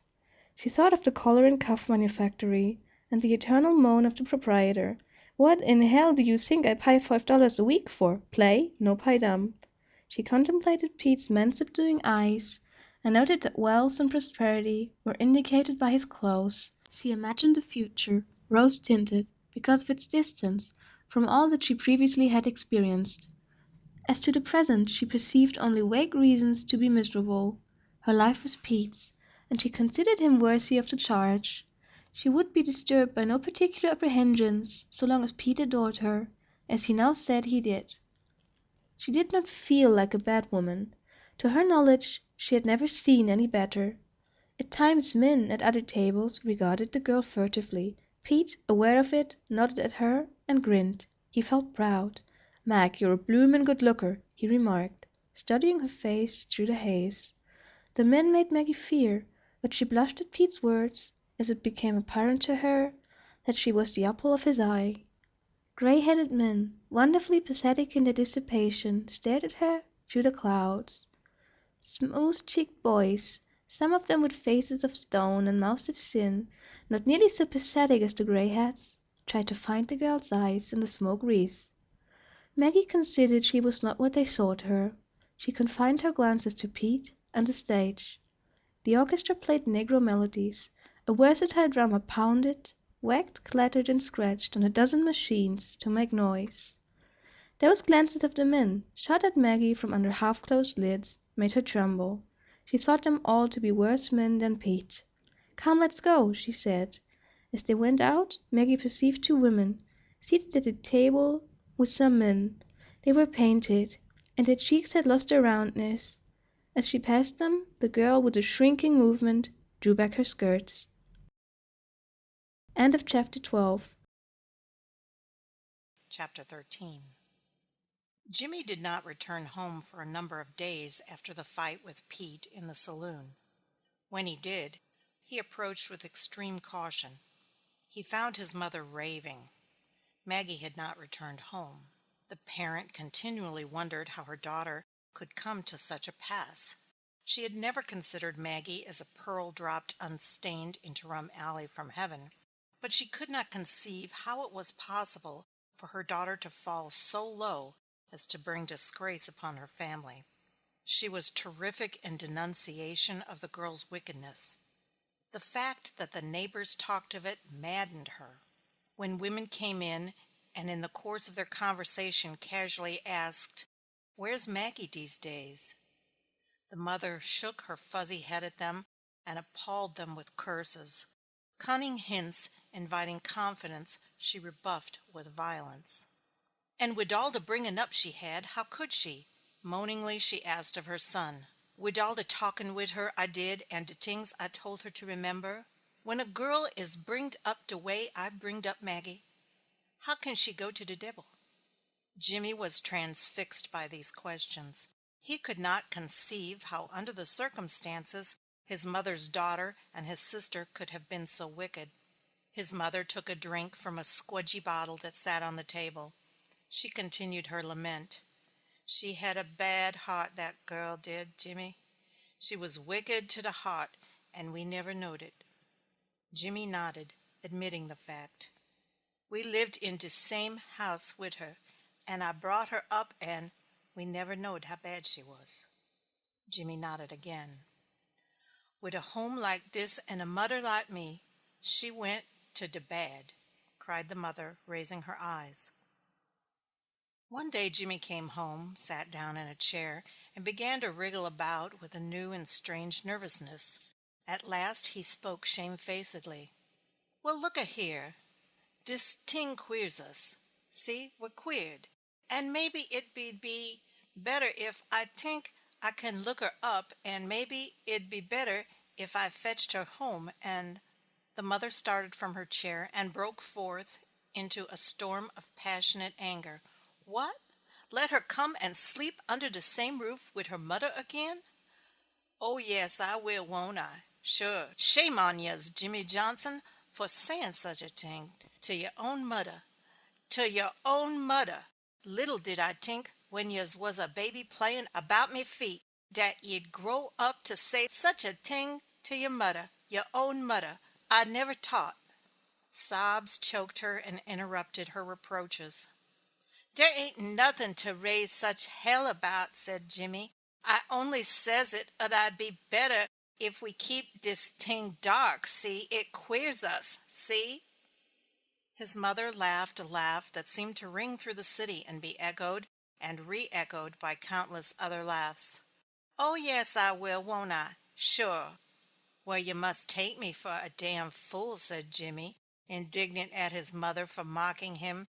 "I didn't say we'd make her into a little tin angel, nor nothin', but de way it is now she can queer us, don't you see?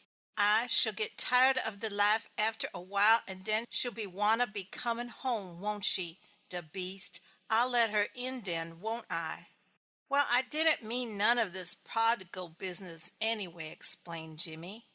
"It wasn't no prodigal daughter, you damn fool," said the mother. "It was prodigal son, anyhow." "I know dat," said Jimmy. For a long time they sat in silence. The mother's eyes gloated on a scene her imagination could call before her. Her lips were set in a vindictive smile. She'll cry, won't she, and carry on, and tell how Pete or some other fellow beats her, and she'll say she's sorry and all dat, and she ain't happy, she ain't, and she wants to come home again, she does." With grim humor the mother imitated the possible wailing notes of the daughter's voice. "Den I'll take her in, won't I, de beast? She'll cry her eyes out on the stones of the street before I'll dirty the place with her. She abused and ill-treated her own mother. Her own mother! what loved her, and she'll never get another chance this side of hell. Jimmy thought he had a great idea of women's frailty, but he could not understand why any of his kin should be victims. Damn her, he fervidly said. Again he wondered vaguely if some of the women of his acquaintance had brothers. Nevertheless, his mind did not for an instant confuse himself with those brothers, nor his sister with theirs. After the mother had, with great difficulty, suppressed the neighbors, she went among them and proclaimed her grief. May God forgive dat girl, was her continual cry. To attentive ears she recited the whole length and breadth of her woes. I bringed her up de way a daughter oughter be bringed up, and dis is how she served me. She went to the devil de first chance she got. May God forgive her. When arrested for drunkenness, she used the story of her daughter's downfall with telling effect upon the police justices. Finally, one of them said to her, peering down over his spectacles, "Mary, the records of this and other courts show that you are the mother of 42 daughters who have been ruined. The case is unparalleled in the annals of this court, and this court thinks." The mother went through life, shedding large tears of sorrow. Her red face was a picture of agony. Of course, Jimmy publicly damned his sister that he might appear on a higher social plane. But arguing with himself, stumbling about in ways that he knew not, he, once, almost came to a conclusion that his sister would have been more firmly good had she better known why. However, he felt that he could not hold such a view. He threw it hastily aside. End of chapter 13. Chapter 14. In a hilarious hall there are 28 tables and 28 women, and a crowd of smoking men. Violent noise was made on a stage at the end of the hall by an orchestra composed of men who looked as if they had just happened in. Sword waiters ran to and fro, swooping down like hawks on the unwary in the throng, clattering along the aisles with trays covered with glasses, stumbling over women's skirt, and charging 2 prices for everything but beer, all with a swiftness that blurred the view of the cocoanut palms and dusty monstrosities painted upon the walls of the room. A bouncer, with an immense load of business upon his hands, plunged about in the crowd, dragging bashful strangers to prominent chairs, ordering waiters here and there, and quarreling furiously with men who wanted to sing with the orchestra. The usual smoke cloud was present, but so dense that heads and arms seemed entangled in it. The rumble of conversation was replaced by a roar. Plenteous oaths heaved through the air. The room rang with the shrill voices of women bubbling over with drink or laughter. The chief element in the music of the orchestra was speed. The musicians played in intent fury. A woman was singing and smiling upon the stage, but no one took notice of her. The rate at which the piano, cornet, and violins were going seemed to impart wildness to the half-drunken crowd. Beer glasses were emptied at a gulp, and conversation became a rapid chatter. The smoke ebbed and swirled like shadowy river hurrying toward some unseen falls. Pete and Maggie entered the hall and took chairs at a table near the door. The woman who was seated there made an attempt to occupy Pete's attention, and, failing, went away. 3 weeks had passed since the girl had left home. The air of spangle-like dependence had been magnified and showed its direct effect in the particular off-handedness and ease of Pete's ways toward her. She followed Pete's eyes with hers, anticipating with smiles gracious looks from him. A woman of brilliance and audacity, accompanied by a mere boy, came into the place and took seats near them. At once Peter sprang to his feet, his face beaming with glad surprise. "By God, there's Nellie!" he cried. He went over to the table and held out an eager hand to the woman. "Why, hello, Peter, my boy. How are you?" she said, giving him her fingers. Maggie took instant note of the woman. She perceived that her black dress fitted her to perfection. Her linen collar and cuffs were spotless. Tan gloves were stretched over her well-shaped hands. A hat of prevailing fashion perched jauntily upon her dark hair. She wore no jewelry, and was painted with no apparent paint. She looked clear-eyed through the stares of the men. "Sit down, and call your lady friend over," she said cordially to Pete. At his beckoning, Maggie came and sat between Pete and the mere boy. "I thought you were going away for good," began Pete at once. "When did you get back? How about them Buffalo business turn out?" The woman shrugged her shoulders. "Well, he didn't have as many stamps as he tried to make out, so I shook 'em all, that's all." "Well, I'm glad to see he's back in the city," said Pete with awkward gallantry. He and the woman entered into a long conversation, exchanging reminiscences of days together. Maggie sat still, unable to formulate an intelligent sentence upon the conversation, and painfully aware of it. She saw Pete's eyes sparkled as he gazed upon the handsome stranger. He listened smilingly to all she said. The woman was familiar with all his affairs, asked him about mutual friends, and knew the amount of his salary. She paid no attention to Maggie, looking toward her once or twice, and apparently seeing the wall beyond. The mere boy was sulky. In the beginning he had welcomed with acclamations the additions. "Let's all have a drink. What do you take, Nell? And you, Miss what's your name? Have a drink, Mr. You know I mean." He had shown a sprightly desire to do the talking for the company, and tell all about his family. In a loud voice he declaimed on various topics. He assumed a patronizing air toward Pete. As Maggie was silent, he paid no attention to her. He made a great show of lavishing wealth upon the woman of brilliance and audacity. "Do keep still, Freddie. You gibber like an ape, dear," said the woman to him. She turned away and devoted her attention to Pete. "Well, have many a good time together again, eh?" "Sure, Mike," said Pete, enthusiastic at once. "Say," whispered she, leaning forward, "let's go over to Billy's and have a hell of a time." "Well, it's this way, see," said Pete. "I got this lady friend here." "Oh, to hell with her," argued the woman. Pete appeared disturbed. "All right," she said, nodding her head at him. "All right for you. We'll see the next time you ask me to go anywheres with you." Pete squirmed.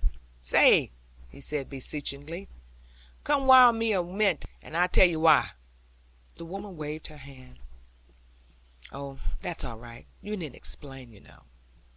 You wouldn't come merely because you wouldn't come. That's all there is of it." To Pete's visible distress she turned to the mere boy, bringing him speedily from a terrific rage. He had been debating whether it would be the part of a man to pick a quarrel with Pete, or would he be justified in striking him savagely with his beer glass without warning. But he recovered himself when the woman turned to renew her smilings. He beamed upon her with an expression that was somewhat tipsy and inexpressibly tender. "Say, shake that Bowery J," requested he, in a loud whisper. "Freddie, you are so droll," she replied. Pete reached forward and touched the woman on the arm. "Come out a minute while I tells ye why I can't go with you. You do me dirt, Nell. I never taught you do me dirt, Nell. Come on, will you?" He spoke in tones of injury. "Why, I don't see why I should be interested in your explanations," said the woman with a coldness that seemed to reduce Pete to a pulp. His eyes pleaded with her. "Come out in a minute while I tells you." The woman nodded slightly at Maggie and the mere boy. "Excuse me." The mere boy interrupted his loving smile and turned a shriveling glare upon Pete. His boyish countenance flushed, and he spoke in a whine to the woman. "Oh, I say, Nellie, this isn't a square deal, you know. You aren't going to leave me and go off with that duffer, are you?" "I should think—" "Why, you dear boy, of course I'm not," cried the woman affectionately. She bended over and whispered in his ear. He smiled again, and settled in his chair, as if resolved to wait patiently.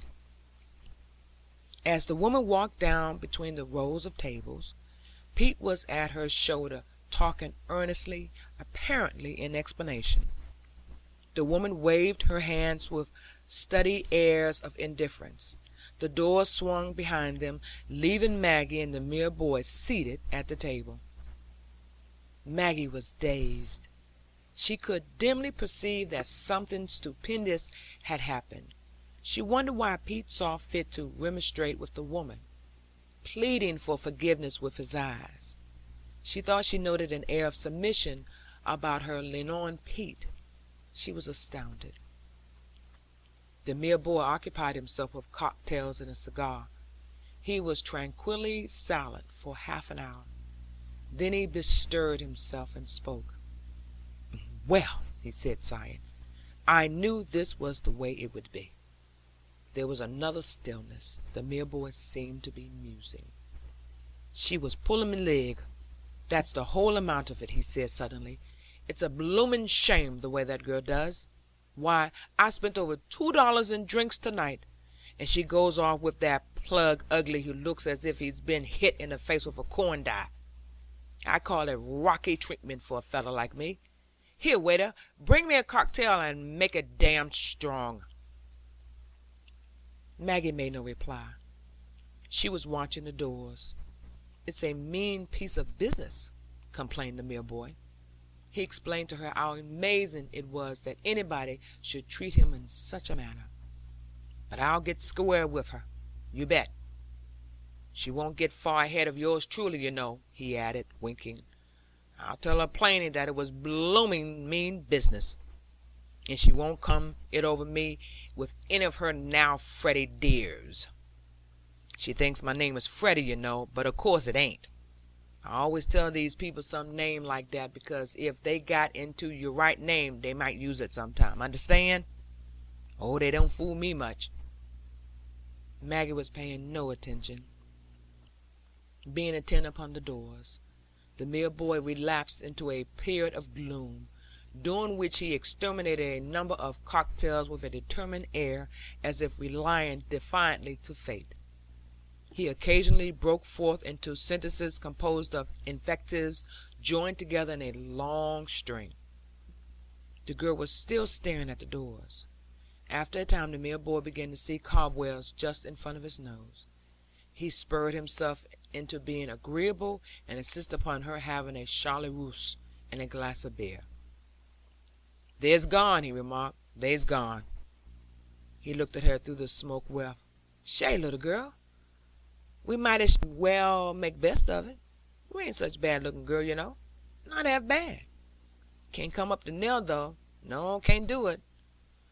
"Well, I should say not. Nell fine-looking girl. F-I-N-E, fine. You look damn bad alongside her, but by yourself ain't so bad. How you do it anyhow? Nell gone? Only you left. Not bad, though."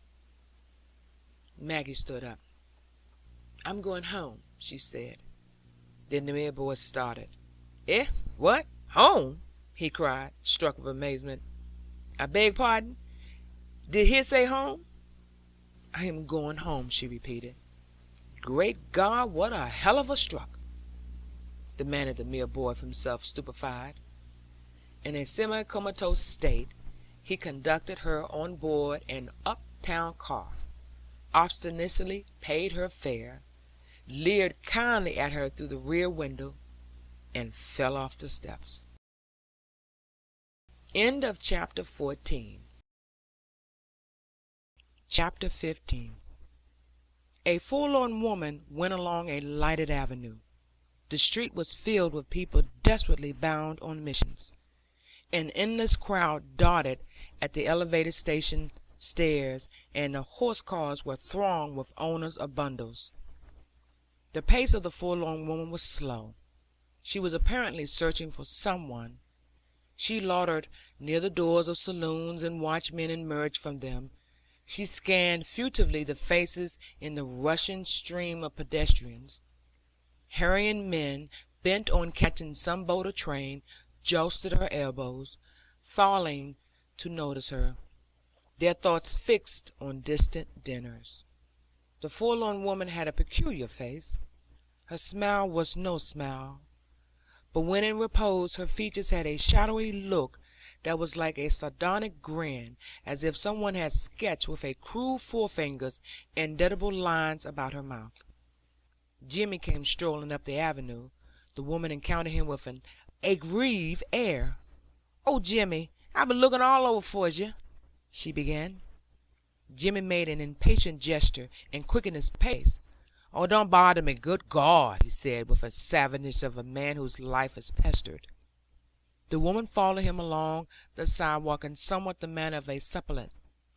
"But, Jimmy," she said, "ye's told me ye—" Jimmy turned upon her fiercely, as if resolved to make a last stand to comfort and peace. "Say, for God's sakes, Hattie, don't follow me from one end of the city till the other. Let up, will ye? Give me a minute rest, can't ye?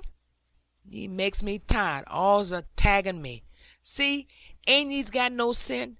Do ye's want people to get onto me? Go chase yourself, for God's sakes." The woman stepped closer and laid her fingers on his arm.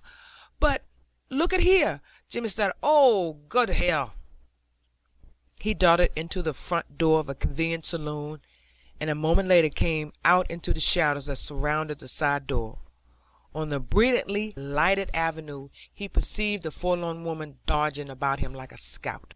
Jimmy laughed with an air of relief and went away. When he arrived home he found his mother clamoring. Maggie had returned. She stood shivering beneath the torrent of her mother's wrath. "Well, I'm damned," said Jimmy in greeting. His mother, tottering about the room, pointed a quivering forefinger. "Look a here, Jimmy, look a here. This your sister, boy. There's your sister. Look at her, look at her." She screamed in scoffing laughter. The girl stood in the middle of the room. She edged about as if unable to find a place on the floor to put her feet. "Ha, ha, ha!" bellowed the mother. "There she stands, ain't she pretty? Look at her. Ain't she sweet, the beast? Look at her. Ha, ha, look at her." She lurched forward and put her red and seamed hands upon her daughter's face. She bent down and peered keenly up into the eyes of the girl. "Oh, she just deceive me, ain't she? Ever was, ain't she? She's a mother's purty, darling little, ain't she? Look at her, Jimmy. Come here for God's sake and look at her." The loud and tremendous sneering of the mother brought the denizens of the Rum Alley tenement to their doors. Women came in the hallways. Children scurried to and fro. "What's up? The Johnsons' party on the other tier?" "Nah, young Mag's come home." "The hell you say?" Through the open doors curious eyes stared in at Maggie. Children ventured into the room and ogled her as if they formed the front row at a theater. Women without bended toward each other and whispered, nodding their heads with airs of profound philosophy. A baby, overcome with curiosity concerning this object at which all were looking, slided forward and touched her dress, cautiously, as if investigating a red-hot stove. Its mother's voice rang out like a warning triumph. She rushed forward and grabbed her child, casting a terrible look of indignation at the girl. Maggie's mother paced to and fro, addressing the door full of eyes, expounding like a glib showman at a museum. Her voice rang through the building. "There she stands," she cried, wheeling suddenly and pointing with dramatic finger. "There she stands. Look at her. Ain't she a ditty? And she was so good as to come home to her mother. She was. Ain't she a beauty? Ain't she a ditty? For God's sakes!" The jeering cries ended in another burst of sheer laughter. The girl seemed to awaken. "Jimmy?" He drew hastily back from her. "Well, now, you're a hell of a thing, ain't you?" he said, his lips curling in scorn. Radiant virtue sat upon his brow, and his repelling hands expressed horror of contamination. Maggie turned and went. The crowd at the door fell back precipitately, a baby falling down in front of the door. Wretched, a scream like a wounded animal from his mother. Another woman sprang forward and picked it up with a chivalrous air, as if rescuing a human being from an ongoing express train. As the girl passed down through the hall, she went before open doors, framing more eyes strangely microscopic, and sending broad beams of exquisite light into the darkness of her path. On the second floor she met the gnarled old woman who possessed the music box. "So," she cried, "is ye back again, is ye? And they kicked ye's out? Well, come on in and stay with me tonight. I ain't got no more standing." From above came an unceasing babble of tongues, over all of which rang the mother's decisive laughter. End of chapter 15. Chapter 16. Pete did not consider that he had ruined Maggie. If he had thought that her soul could never smile again, he would have believed the mother and brother, who were pyrotechnic over the affair, to be responsible for it. Besides, in his world, souls did not insist upon being able to smile. What the hell? He felt a trifle entangled. It distressed him. Revelations and scenes might bring upon him the wrath of the owner of the saloon, who insisted upon respectability of an advanced type. "What the hell do they want to raise such a smoke about it for?" demanded he of himself, disgusted with the attitude of the family. He saw no necessity for anyone's losing their equilibrium merely because their sister or their daughter had stayed away from home. Searching about in his mind for possible reasons for their conduct, he came upon the conclusion that Maggie's motives were correct, but that the two others wished to snare him. He felt pursued. The woman of brilliance and audacity whom he had met in the hilarious hall showed a disposition to ridicule him. "A little pale thing with no spirit," she said. "Did you note the expression of her eyes? There was something in them about pumpkin pie and virtue. That is a peculiar way the left corner of her mouth has of twitching, isn't it?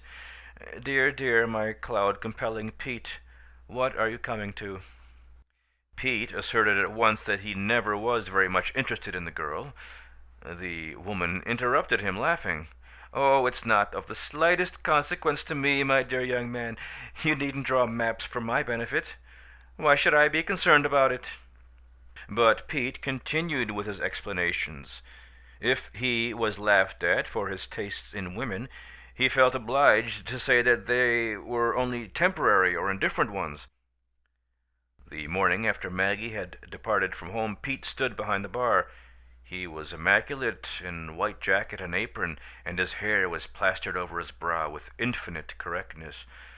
No customers were in the place.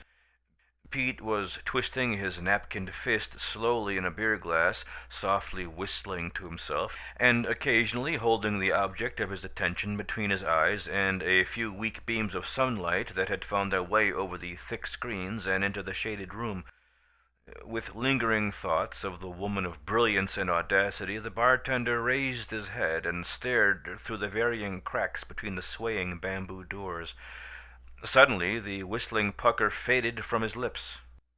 He saw Maggie walking slowly past. He gave a great start, fearing for the previously mentioned eminent respectability of the place. He threw a swift, nervous glance about him, all at once feeling guilty. No one was in the room. He went hastily over to the side door, opening it and looking out. He perceived Maggie standing, as if undecided, on the corner. She was searching the place with her eyes. As she turned her face toward him, Pete beckoned to her hurriedly, intent upon returning with speed to a position behind the bar, and to the atmosphere of respectability upon which the proprietor insisted. Maggie came to him, the anxious look disappearing from her face, and a smile wreathing her lips. "Oh, Pete," she began brightly. The bartender made a violent gesture of impatience. "Oh, my God," cried he vehemently. "What the hell do you want to hang round here for? Do you want to get me into trouble?" he demanded with an air of injury. Astonishment swept over the girl's features. "Why, Pete, yez told me—" Pete glanced profound irritation. His countenance reddened with the anger of a man whose respectability is being threatened. "Say, yez makes me tired, see? What the hell do you want to tag around after me for? You get me into trouble with the old man, and there'll be hell to pay. If he sees a woman on here, he'll go crazy, and I'll lose me job, see? Your brother come in here and raised hell, and the old man had to put up for it. And now I'm done, see? I'm done." The girl's eyes stared into his face. "Pete, don't you remember—" "Oh, hell!" interrupted Pete, anticipating. The girl seemed to have a struggle with herself. She was apparently bewildered and could not find speech. Finally she asked in a low voice, "But where can I go?" The question exasperated Pete beyond the powers of endurance. It was a direct attempt to give him some responsibility in a matter that did not concern him.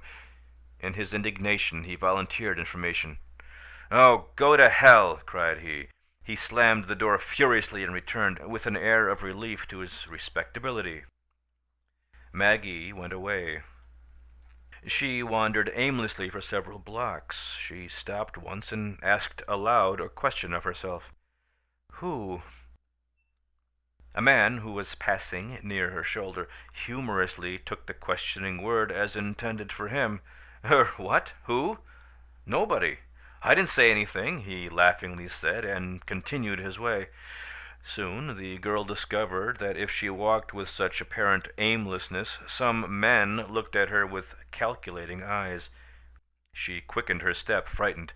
As a protection, she adopted a demeanor of intentness, as if going somewhere. After a time she left rattling avenues and passed between rows of houses with sternness and stolidity stamped upon their features. She hung her head, for she felt their eyes grimly upon her. Suddenly she came upon a stout gentleman in a silk hat and a chaste black coat, whose decorous row of buttons reached from his chin to his knees.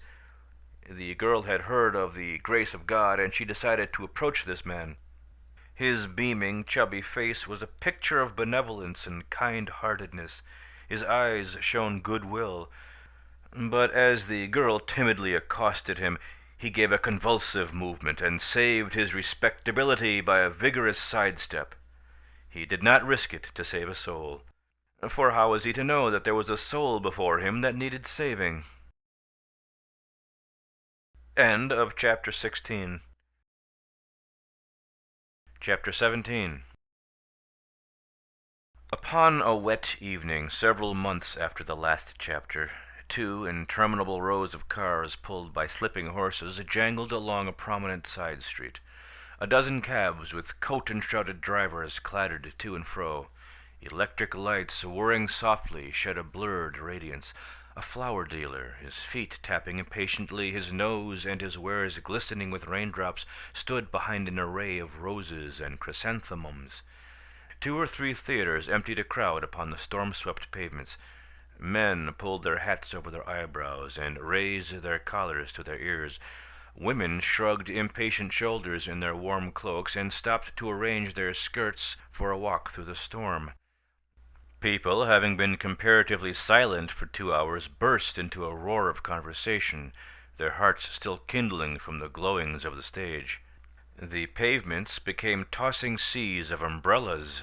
Men stepped forth to hail cabs or cars, raising their fingers in varied forms of polite request or imperative demand. An endless procession wended toward elevated stations.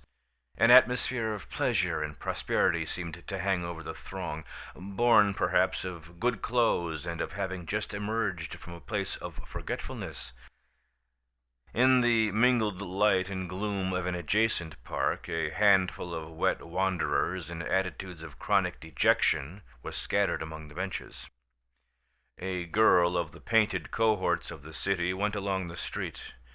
She threw changing glances at men who passed her, giving smiling invitations to men of rural or untaught pattern, and usually seeming sedately unconscious of the men with a metropolitan seal upon their faces. Crossing glittering avenues, she went into the throng emerging from the places of forgetfulness. She hurried forward through the crowd as if intent upon reaching a distant home, bending forward in her handsome cloak, daintily lifting her skirts, and picking for her well-shod feet the drier spots upon the pavements.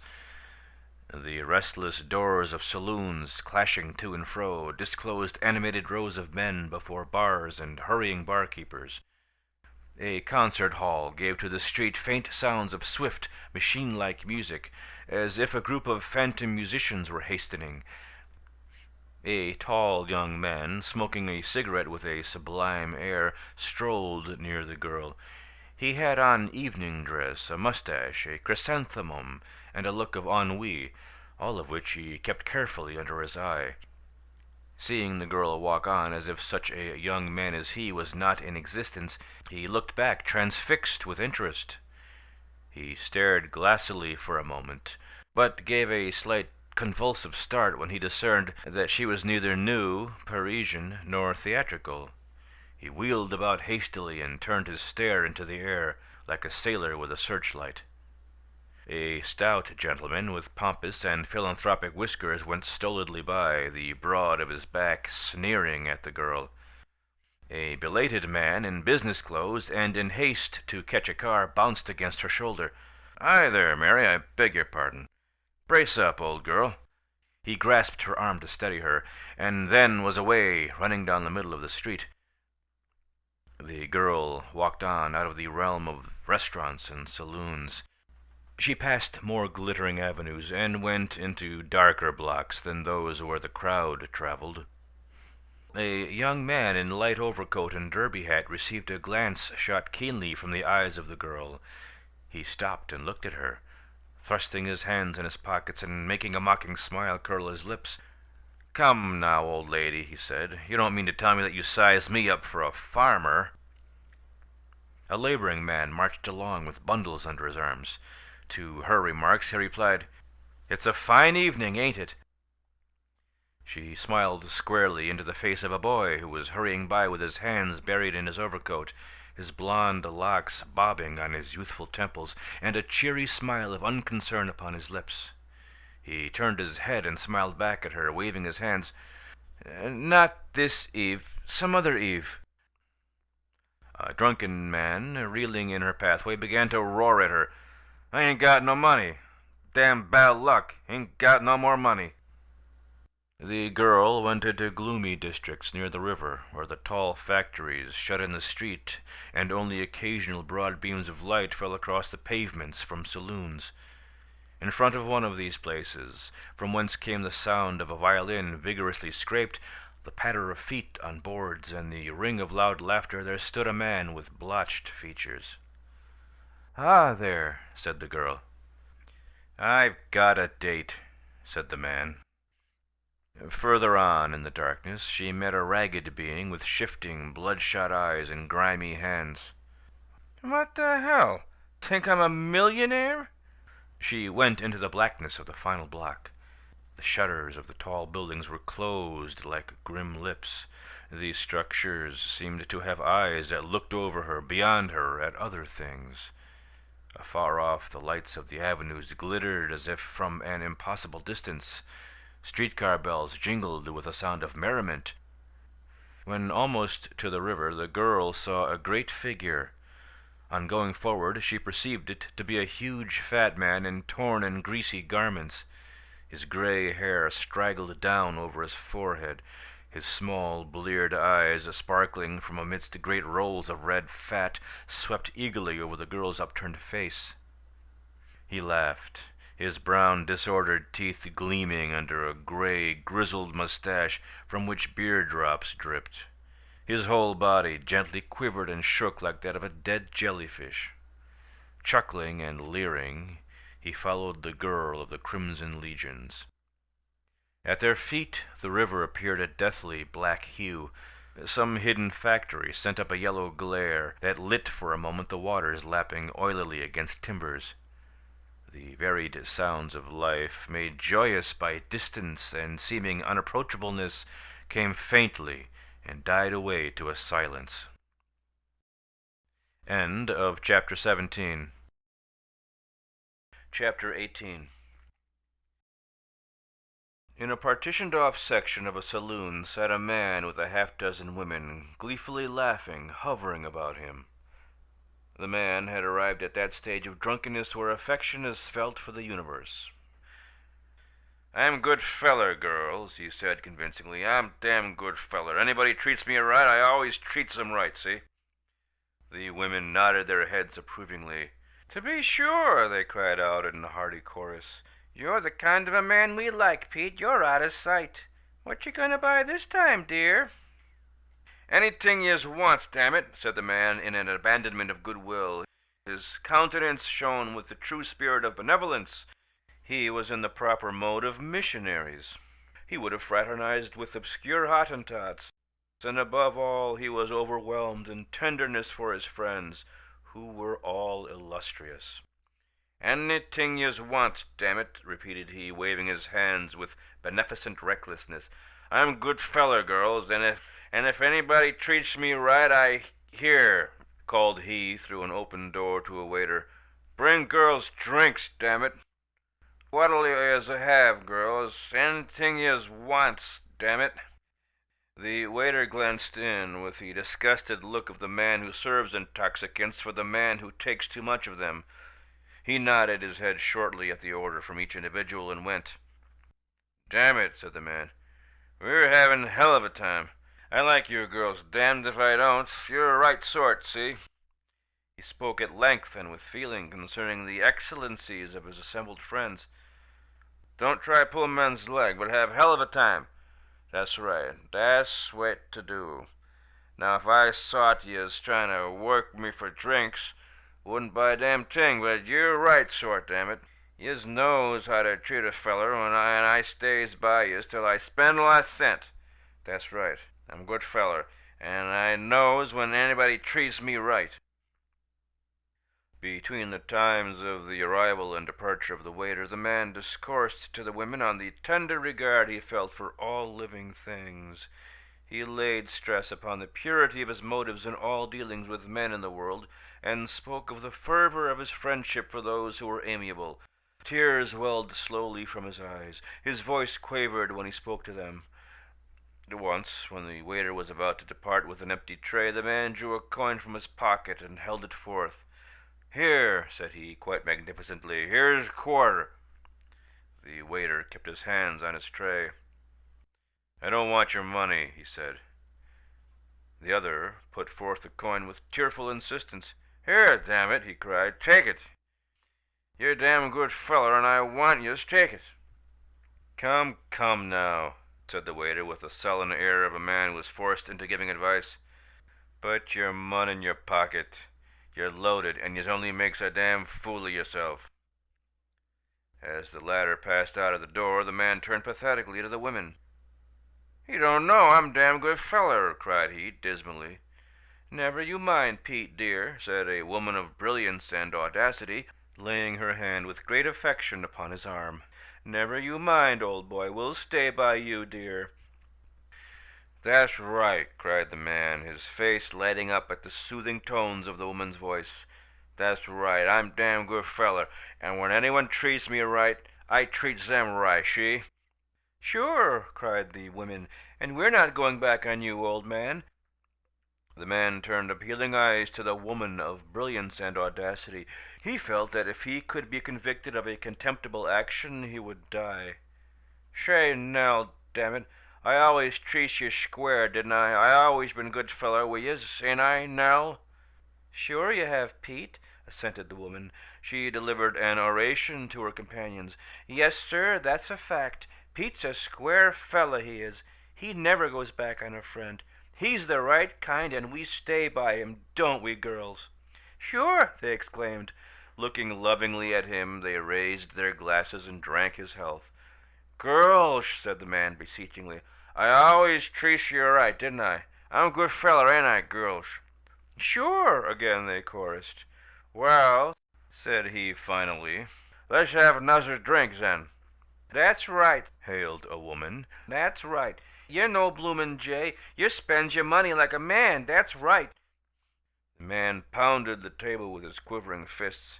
"Yes, sir," he cried with deep earnestness, as if someone disputed him. "I'm a damn good feller, and when anyone treats me right, I always treat... Let's have another drink." He began to beat the wood with his glass. "Shay," howled he, growling, suddenly impatient, as the waiter did not then come. The man swelled with wrath. "Shay," howled he again. The waiter appeared at the door.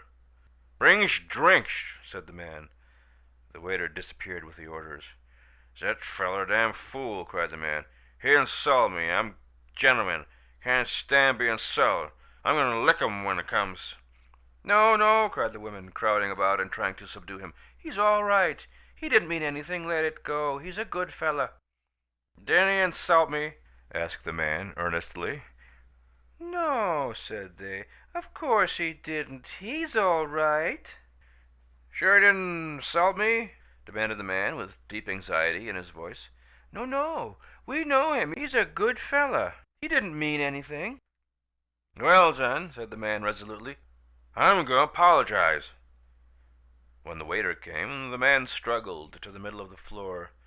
"Girls said you insult me. I say, damn lie. I apologize." "All right," said the waiter. The man sat down. He felt a sleepy but strong desire to straighten things out and have a perfect understanding with everybody. "Now, I always treats you square, didn't I? You likes me, don't yez, now? I'm a good feller." "Sure," said the woman of brilliance and audacity. "You knows I'm stuck on yez, don't yez, now?" "Sure," she repeated carelessly. Overwhelmed by a spasm of drunken adoration, he drew 2 or 3 bills from his pocket, and with the trembling fingers of an offering priest, laid them on the table before the woman. "Yez knows, damn it, yez can have all I got, 'cause I'm stuck on yez, Nell. Damn it, I'm stuck on yez, Nell. Buy drinks, damn it. We're having hell of a time. When anyone treats me right, damn it, now, we're having hell of a time." Shortly he went to sleep, with his swollen face fallen forward on his chest.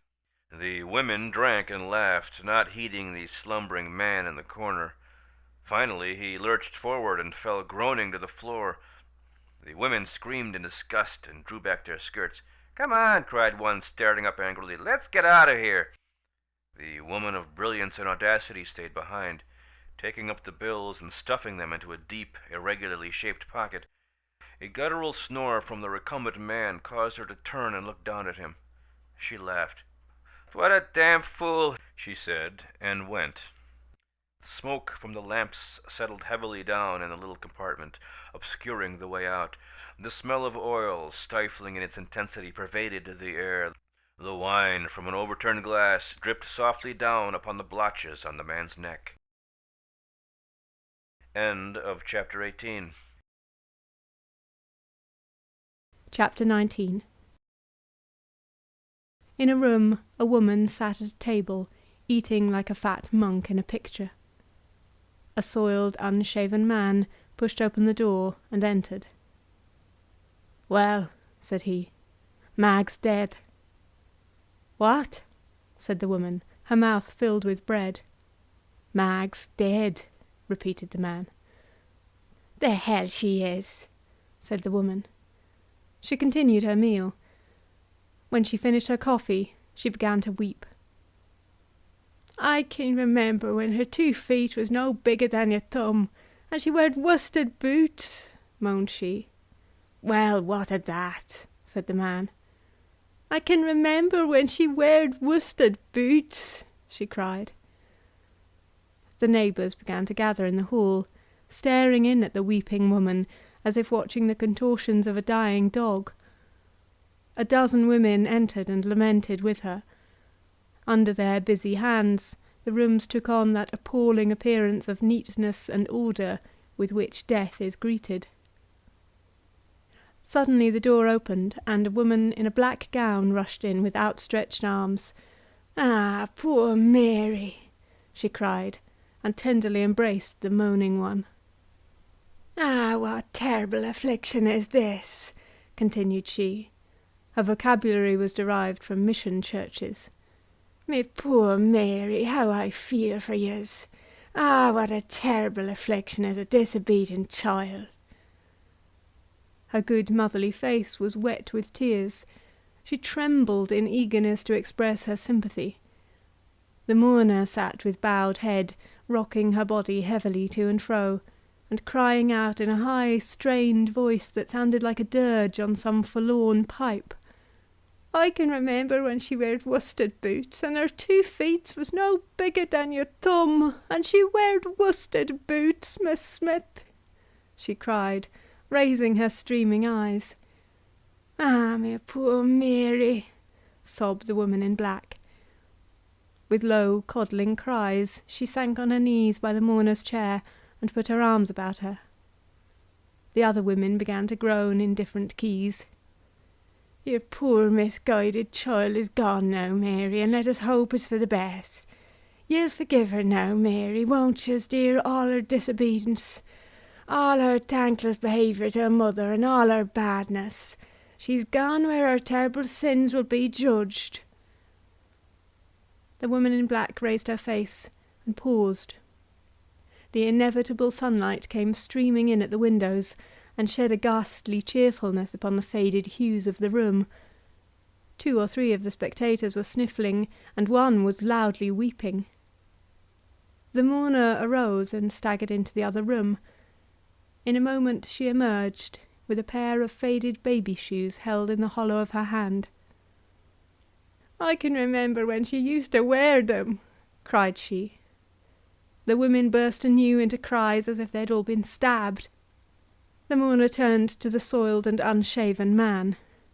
"Jimmy, boy, go get your sister, and we'll put the boots on her feet." "They won't fit her now, you damn fool," said the man. "Go get your sister, Jimmy," shrieked the woman, confronting him fiercely. The man swore sullenly. He went over to a corner and slowly began to put on his coat. He took his hat and went out with a dragging, reluctant step. The woman in black came forward and again besought the mourner. "You'll forgive her, Mary. You'll forgive your bad, bad child. Her life was a curse and her days were black, and you'll forgive your bad girl. She's gone where her sins will be judged. She's gone where her sins will be judged," cried the other women, like a choir at a funeral. "The Lord gives and the Lord takes away," said the woman in black, raising her eyes to the sunbeams. "The Lord gives and the Lord takes away," responded the others. "You'll forgive her, Mary," pleaded the woman in black. The mourner essayed to speak, but her voice gave way. She shook her great shoulders frantically in an agony of grief. Hot tears seemed to scald her quivering face. Finally her voice came, and arose like a scream of pain. "Oh yes, I'll forgive her. I'll forgive her." End of Maggie, a Girl of the Streets, by Stephen Crane.